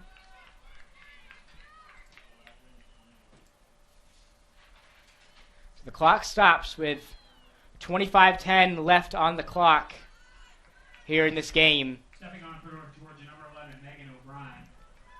And number 21, Angie Garcia. And the Nighthawks are going to try to squeak one past this defense here as they send in the corner. Ball still in the air. And the shot there is deflected by Grunst. Still alive. Crowd wants a handball. No call. And it's a throw in here for North Georgia. They're going to try to work quickly. Yeah, Vessel right there just almost put it in. I'm not sure if that was a pass or a shot, but it was headed in the right direction. Flagler's goalkeeper gets a hand on it. Garcia tried to track that one down.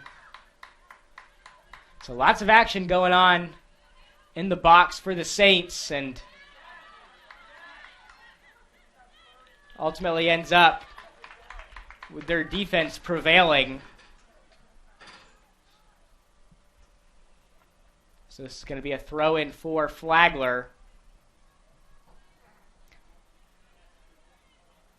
But you could definitely sense, the tide's starting to turn a bit here. North Georgia's been on the attack, and they haven't let up here in these past about 10 minutes or so in this second half. Yeah, and you'll expect to see kind of a confidence shift for North Georgia. You go down 1-0, and it kind of deflates kind of your spirit. But they've kind of turned it up a little bit, turned the heat up a little bit, and now I think that they realize that, hey, we have a lot more opportunities left in this game to make something happen. So I sense a growing confidence over there on the North Georgia sideline. Absolutely. 23 minutes, still plenty of time left in this game for North Georgia to get back into it. And they have definitely got the pedal to the metal here quite a bit as they try to get back into this game. Jitterbug Party Rentals, a trusted partner for all of your inflatable and event rental needs, is a proud sponsor of North Georgia Athletics. Their mission is to provide an easy, safe, clean, and professional rental experience to the North Georgia area. This one's booted downfield. Watchery tripped up. That's taken away by Flagler.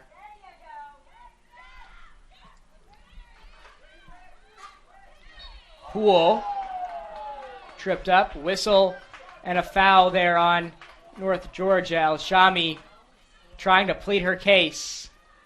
This is going to end up in a free kick here for Flagler. Another good opportunity for the Saints. And looks like North Georgia has been on the losing end here of these whistles here in this in the second half as that ball goes right to Fowler. And along with the growing sense of confidence, you kind of see a little bit of frustration kind of coming out. they feel like, the whistles they're getting free kicks only on, North Georgia's side of the field. But, frustration can sometimes build into motivation. So we'll look for North Georgia to kind of use that frustration maybe and build into, some more scoring opportunities. Absolutely. And North Georgia definitely looks like they're keeping receipts. When you look at the historical matchups between North Georgia and Flagler, you'll see the Nighthawks have the advantage with a 9-6-2 overall record against this team. But what's interesting is that in these teams' first 10 matchups, dating all the way back to their first on October 24th, 2009, the Nighthawks won 9 of those 10 games, with the only game they didn't outright win ending in a double overtime 1-1 tie. But since September 30th, 2017, the Saints have had the upper hand as Al-Shami sends this one in. Ball still up in the air, and Grunst collects. And since September 30th, 2017, the Saints have won the last 7 matchups against the Nighthawks, with their only game they didn't outright win, ending in another double overtime win, or a double overtime game, this time a 2-2 tie. So now North Georgia has done well at home against Flagler in the past with a 6-2-1 record here in Dahlonega. And TJ, we talked to Bailey about the game on Wednesday, and it sounds like this team has been keeping receipts, and they're more eager than ever to get back into that win column against this team. Yeah, I mean, I believe that they come in and play hard regardless. But, like I was saying, a little added extra motivation never hurts. And really, you were talking about, the first matchups and, the last matchups. I think that really is a testament to, Coach Martin at Flagler. He's built a pretty good program. And both of these schools are usually at the top, if not the top, of the Peach Belt Conference standings year in and year out. And when you look at a lot of those games, even though they're ending in Flagler wins, a lot of these games are very, very close, 1-2 games, 1-0 games here. And so even though it's ending up in a W for Flagler, North Georgia is always in the mix, as that is saved by Sierra Fowler. Great job by Fowler getting to the ground there, deflects that shot, keeps this a 1-0 game for North Georgia.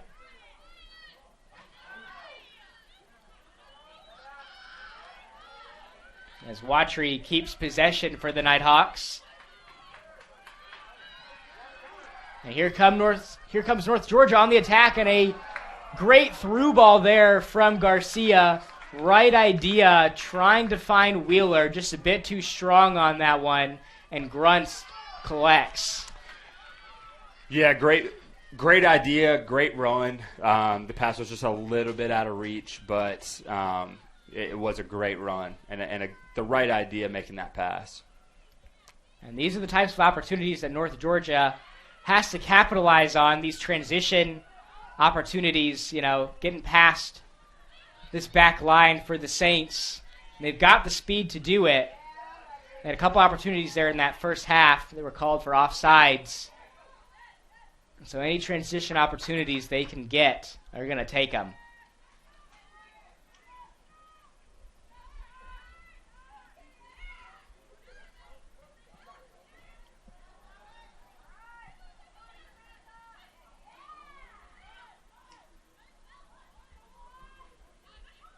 Saints send this one in to the box.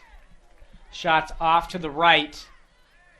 And so Fowler is going to have a goal kick here, as North Georgia is going to make another substitution here in the second half, trying to switch things up.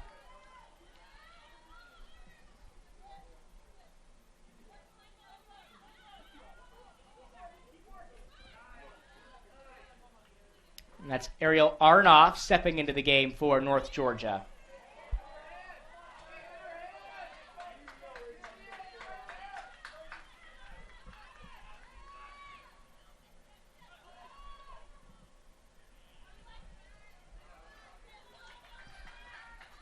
This ball's going out of play. Watry throws it in just past midfield.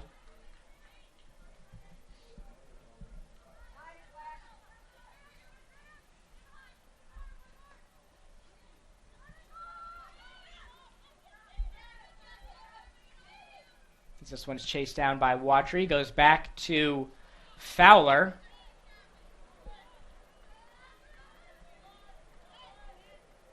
Finds El Shami, then to Clark.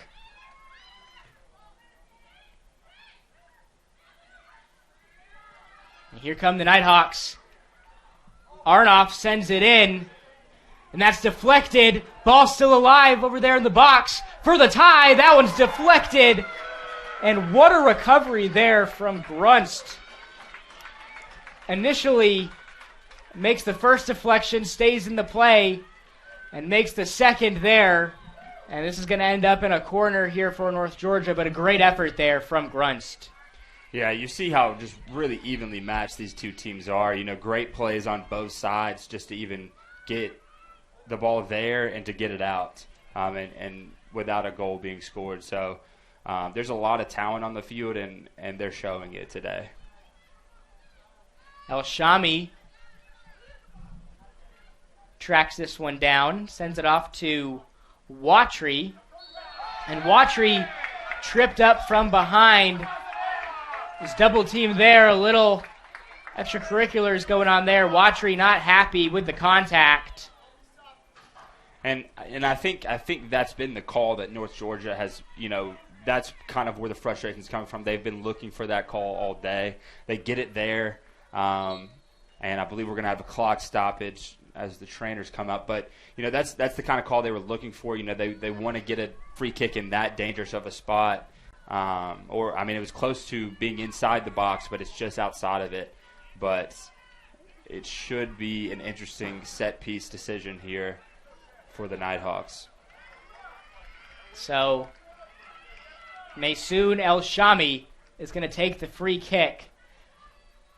As mentioned, this is a great opportunity for North Georgia with the position that they're in. Also with the clock stopped as well, as they try to make this a tie game.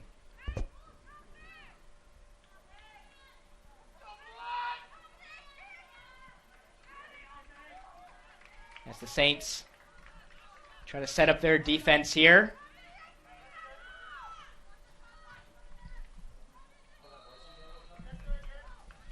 El Shami keeps it on the ground. Watry with the shot, and that's headed out of play. Or it stays in play. El Shami keeps it there, and that ball is soaring high into the air. And out of play for a North Georgia throw-in. Nice job by the Saints defense to clear that one out of there. The Nighthawks are pushed back to Sierra Fowler. Yellow card issued to number 2, Lexi Nacello of Flagler. And it looks like a yellow card is going to be assessed for the contact on Kat Watry to number 2, Lexi Nacello for Flagler.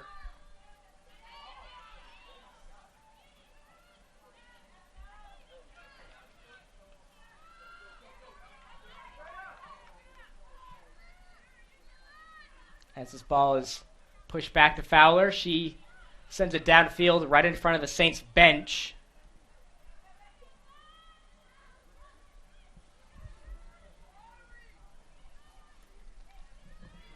So here come the Saints applying some pressure as they try to cushion their lead. Here comes Alex Clark. It's deflected.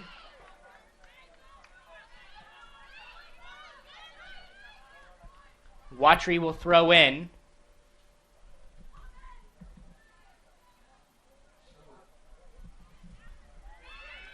Nighthawks with some room to work here. Arnoff takes the shot, and that one finds the back of the net for the tie. North Georgia ties this one up at 1-1. Ariel Arnoff finds the back of the net, and North Georgia right back in this game. It's 1-1. Yeah, you kind of felt like it had been working its way there. North Georgia has had 3 or 4 very big chances to get the equalizer. They find it there, and that's just perseverance. I do think that we're going to have an injury, unfortunately, over here on the right side that's going to hold up play for a second. But But yeah, like I was saying, the Nighthawks' goal, it felt like that was building into something there, and it was a fantastic play just to kind of find its way into the back of the net. And now we're tied up. We've been talking about how evenly matched these teams are. And Arnoff had the shot there. And it looks like we're going to have an injury timeout for Kat Watry, who... Considering a career change? Ready to lead in healthcare?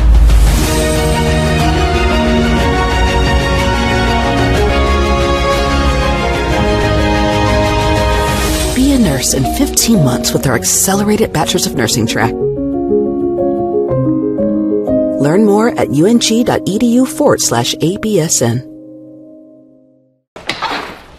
I'm here. You've got a lot of reasons to be here. I'm here. That's why we're here at Georgia Heart Institute, where advanced heart attack treatment protocols are saving more hearts than anywhere else in the state.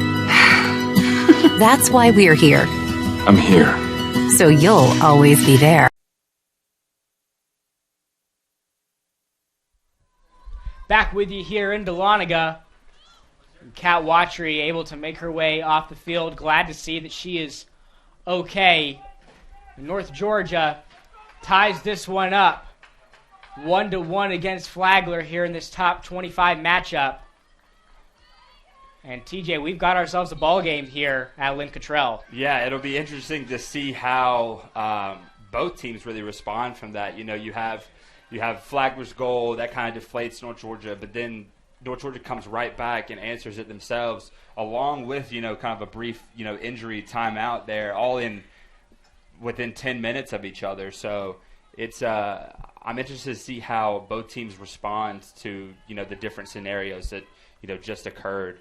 But yeah, I mean, a lot of perseverance from the Nighthawks there, finding that goal against a team. It's only their third goal, and on the flip side, that's only North Georgia's second goal they've allowed. So both teams are kind of in situations that they're not really used to being in, being tied up like this, with a 1-1 tie. That's been a rare occurrence so far. So we'll see how it plays out. We have 12 minutes or so. I was just going to say that, this is kind of when strategies start to change on both sides with Flagler having the lead. They're more of a keep it away kind of situation. But now that it's tied, we're right back in it. Absolutely, and we mentioned earlier that there really isn't one player that opponents for North Georgia can hone in on. Ariel Arnoff getting the goal there. That's her first of the season, and she's now the 14th different Nighthawk to score a goal this season. So there really isn't one player that defenses can circle when they play against North Georgia. And Ariel Arnoff didn't have a goal this year, but she gets her first of the season and makes Flagler pay. Yeah, that was even close to a goal right there off the crossbar. But like you were saying, what is that, our 18th goal, our 14th different goal scorer? So, I mean, I think that says a lot just about the depth and, about the program in itself, that there's so many different scoring options on one team. Absolutely. Everybody who steps on the field for North Georgia is a threat to score. And that through ball to O'Brien, and that one's deflected by Grunst. Another good look there for the Nighthawks. O'Brien took the shot. But a whistle here. And this is going to end up... I believe that's going to be a free kick from the shot of the spot. I think that he called O'Brien on a foul just before she got the shot off. So the Saints will get a free kick here on their end. So that ball hits the turf. Saints trying to capitalize, but Fowler is there. She finds Baresi.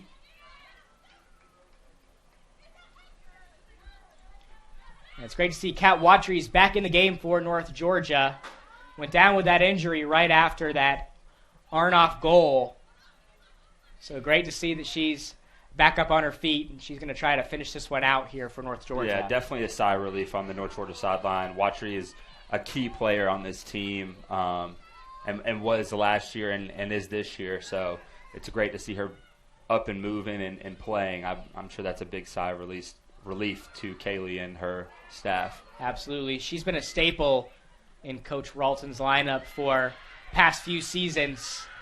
And here comes Arnoff again with space, sends it in, and that's deflected. Ball still alive, and the shot finds the back of the net. Arnoff does it again, and she gives North Georgia the 2-1 lead. And it's been the Ariel Arnoff show here in this second half. What a goal for the Nighthawks. And they are starting to party here in Dahlonega. Yeah, I mean, it's been all Arnoff on offense today. And she got her first goal, and well, now she has her second. And North Georgia takes the lead. And I think that just speaks to what we've been saying all day, is that this team has so many different players that can make a difference like this. Arnoff's coming off the bench, has a brace as the only 2 goals for North Georgia today. So that was fantastic to see just for her and for the team. So now North Georgia flipping the script. They take the lead on Flagler. As mentioned, that's Ariel Arnoff's second goal of the season, but her second in less than 10 minutes.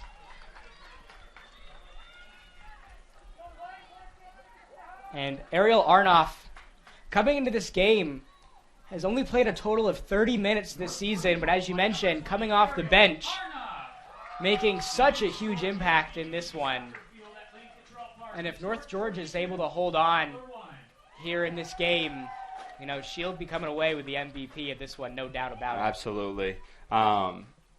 Just really incredible just to see how many options the Nighthawks have that can really just change everything. And that's from Arnoff, who's a veteran on this team, all the way to, like we mentioned before, Grace McGill, who's a freshman. Top to bottom, everyone on the field and on the sideline for North Georgia has the ability to make an impact. And that's always a special thing for a coach. Absolutely. And like we mentioned before, both sides have their advantages with, as you mentioned, Hernandez for Flagler. She's established herself as one of the best players in the Peach Belt Conference. And as we mentioned, not a lot of Nighthawks standing out there in the top 10 in statistical categories in the Peach Belt Conference. But as we've mentioned, it's just such a testament as to how well-rounded this North Georgia team is.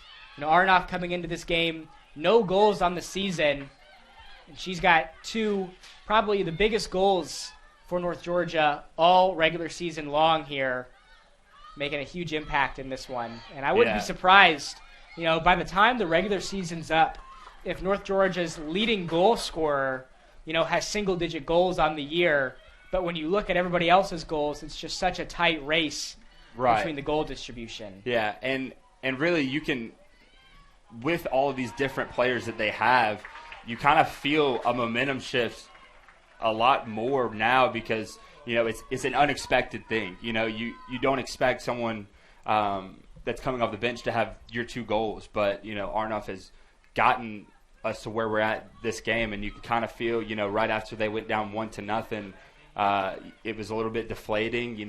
Maybe the crowd wasn't into it, maybe their sideline wasn't as into it, and then Arnoff comes in and kind of lights a fire for the team, getting the equalizer and then taking the lead. So, speaking of Arnoff, she takes it away from the Saints defender. North Georgia now on the move into El Shami. I'll say this, if Arnoff gets another goal, this place is going to go berserk. Absolutely, and we've got a great crowd here at Lynn Cottrell Park here on UNG Family Day, and Arnoff's been putting on a show so far in this one. El Shami tracks it down, sends it into the box, No call there. Arnoff took the shot. As you mentioned, if she was able to get that one to go, this place would have absolutely erupted. Yeah, I think a lot of people were looking for a penalty there on Flagler. And if that were to have happened, I would expect Arnoff to be the one to step up there and take it. Now Flagler on the attack. This one goes right into the chest of Sierra Fowler, who falls on top of that one. Saints had a good look there. Unfortunately, goes right to Sierra Fowler. So she's motioning her team back. She's just going to try to push this one downfield as far as she can. Yeah, that was a great job, just really by both Fowler and that back line, kind of forcing in a tough angle. Fowler sets herself up in the goal to where the only place that the Flagler forward could put it was directly at her. And then the back line did a great job of forcing them into that position. And this makes things a bit difficult here for Flagler and their defense as they take the free kick here, send this one into the box. Ball still alive, stays in the air. A whistle. That's going to be a penalty. And the clock will stop, and a penalty kick here for North Georgia as their momentum comes to a bit of a halt here. And the Saints are going to get an opportunity to tie this one up. Yeah, this has been a wild second half. I mean, we head into halftime 0-0, and now it's 2-1 with the penalty about to be taken. This has just been, I mean, emotions-wise, it's just been quite a roller coaster for both of these teams. And I'm sure, depending on the result, it'll continue that way. And Sierra Fowler has only let up 2 goals all season long. Can she keep it there on the PK? And that one finds the back of the net for Flagler. Fernandez delivers again here for the Saints, and she's able to tie this one up at 2 apiece. And we knew Fernandez coming into this one, somebody that North Georgia had circled, trying to contain. And she's put up a goal and a PK here for Flagler. So now, with just over 5 minutes left here in this second period, we'll see how the Nighthawks respond as they try to regain their lead here in the second half. Yeah, and just from a mindset standpoint, you know, we're back to where we started. A lot has happened, and a lot of things, you know, have gone, you know, one team's way, and a lot of things have gone the other team's way. But at the end of the day, we're at the same spot that we started this half at. And a great through ball here. Arnoff had a great look and a fantastic recovery there from Flagler's back line. Able to get to Arnoff. This is going to end up in a throw-in for North Georgia. And a whistle here. And the clock will stop as Watry hits the turf again. As she makes contact with St. Pierre. And Watry back up on her feet. St. Pierre also back up on her feet. Looks to be a bit shaken up.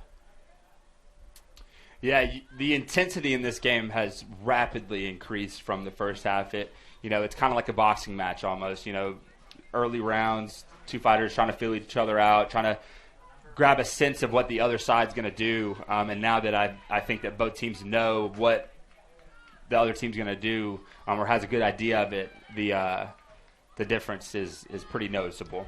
Absolutely, and the pace here has kicked up tremendously in these last 20 minutes or so.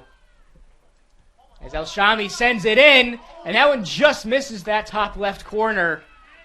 El Shami went for it. Yeah, almost had it upper 90 there.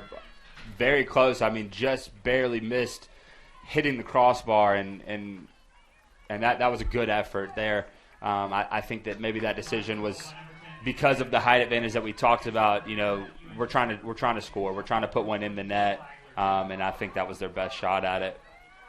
Another good through ball here. Flagler's defense recovers, sends it out of play. Going to be a throw-in for North Georgia.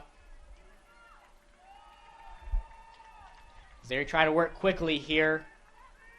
3.5 minutes left in this game. That's deflected by the Saints.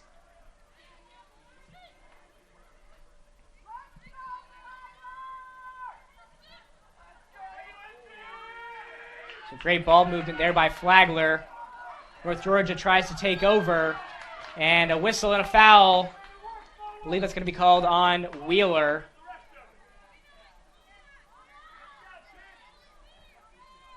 Yeah, foul or not, good job by Wheeler to just stop that counterattack in its tracks, kind of give her defense a chance to set up. Here comes the free kick. That's sent into the box, and Fowler collects, pushing her team back. Going to try to boot this one downfield. Try to set them up in scoring position. This one goes to Arnoff. That's booted out of play. 2.5 minutes left in this game. Still tied at 2-2. Yeah, so late in the game, it's almost kind of like a 2-for-1 in basketball. It's you want to make sure that you get more possessions in these closing minutes than they do. So, we saw Fowler send up the team up the field a bit, a long kick. So it's really all about time management and game management at this point. Less than 2 minutes left in this one. Still 2-2 between number 18 North Georgia and number 11 Flagler. Again, Fowler will just send this one downfield. Tries to get it to Gomez.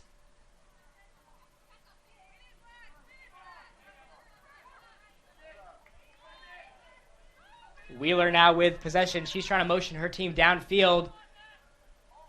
Tries to get a through ball there to O'Brien. She's swarmed by two Saints defenders.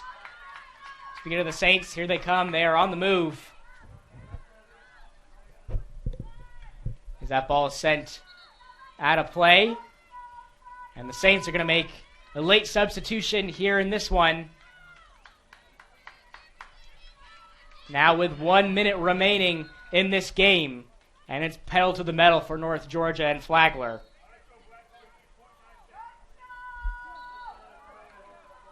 As Rizzo steps back into the game for Flagler.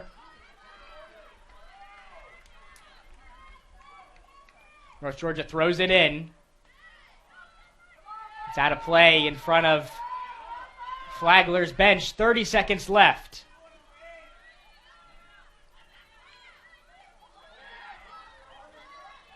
Ball stays out of play.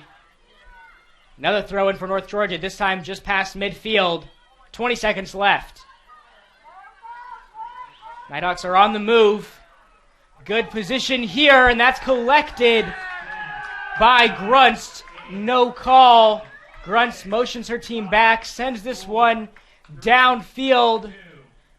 And this game is going to end in a 2-2 tie between North Georgia and Flagler here at Lynn Cottrell Park. In a game that came down to the wire, it's going to end in a 2-2 tie between two of the top Division II women's soccer teams in the nation.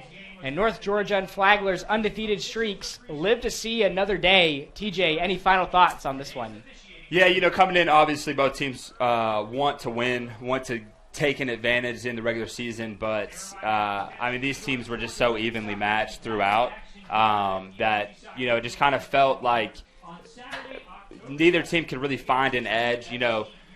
Flagler comes out, scores first. North Georgia comes back, scores one, scores another one, and then the Saints earn a PK down there in the box. So this is probably the correct result. I think both these teams are, like we said, destined for the postseason, and I would be surprised if this is the last time these two play. But it will probably be the last time these two teams tie, because in the postseason, in the conference tournament, there would be an overtime, there would be a PK shootout. So I'm excited if these two teams meet again to see that. I think both teams showed their talent level and just showed how good they are. and it was a great match. Absolutely. Such an amazing display here in front of the Nighthawk faithful. It's going to end in a 2-2 tie, but some great soccer on display. Ariel Arnoff had herself quite the day. 2 goals for North Georgia. Unfortunately, wasn't able to get a third. Almost had that third, which would have given North Georgia the lead. And this one's going to end in a 2-2 tie between North Georgia and Flagler in our top 25 ranked matchup. North Georgia women's soccer will be back at home on Sunday, October 7th for a PBC matchup against USC Beaufort at 1 p.m. But we'll be back with you before then on Wednesday, October 4th at 5 p.m. when North Georgia's men's soccer returns to town to take on Lander University on Fall Spirit Night. On behalf of TJ Campbell and the rest of the NSN team, this is Robert DiClemente saying thanks so much for watching. Again, your final score, 2-2. Signing off from Dahlonega. Enjoy your weekend, everyone.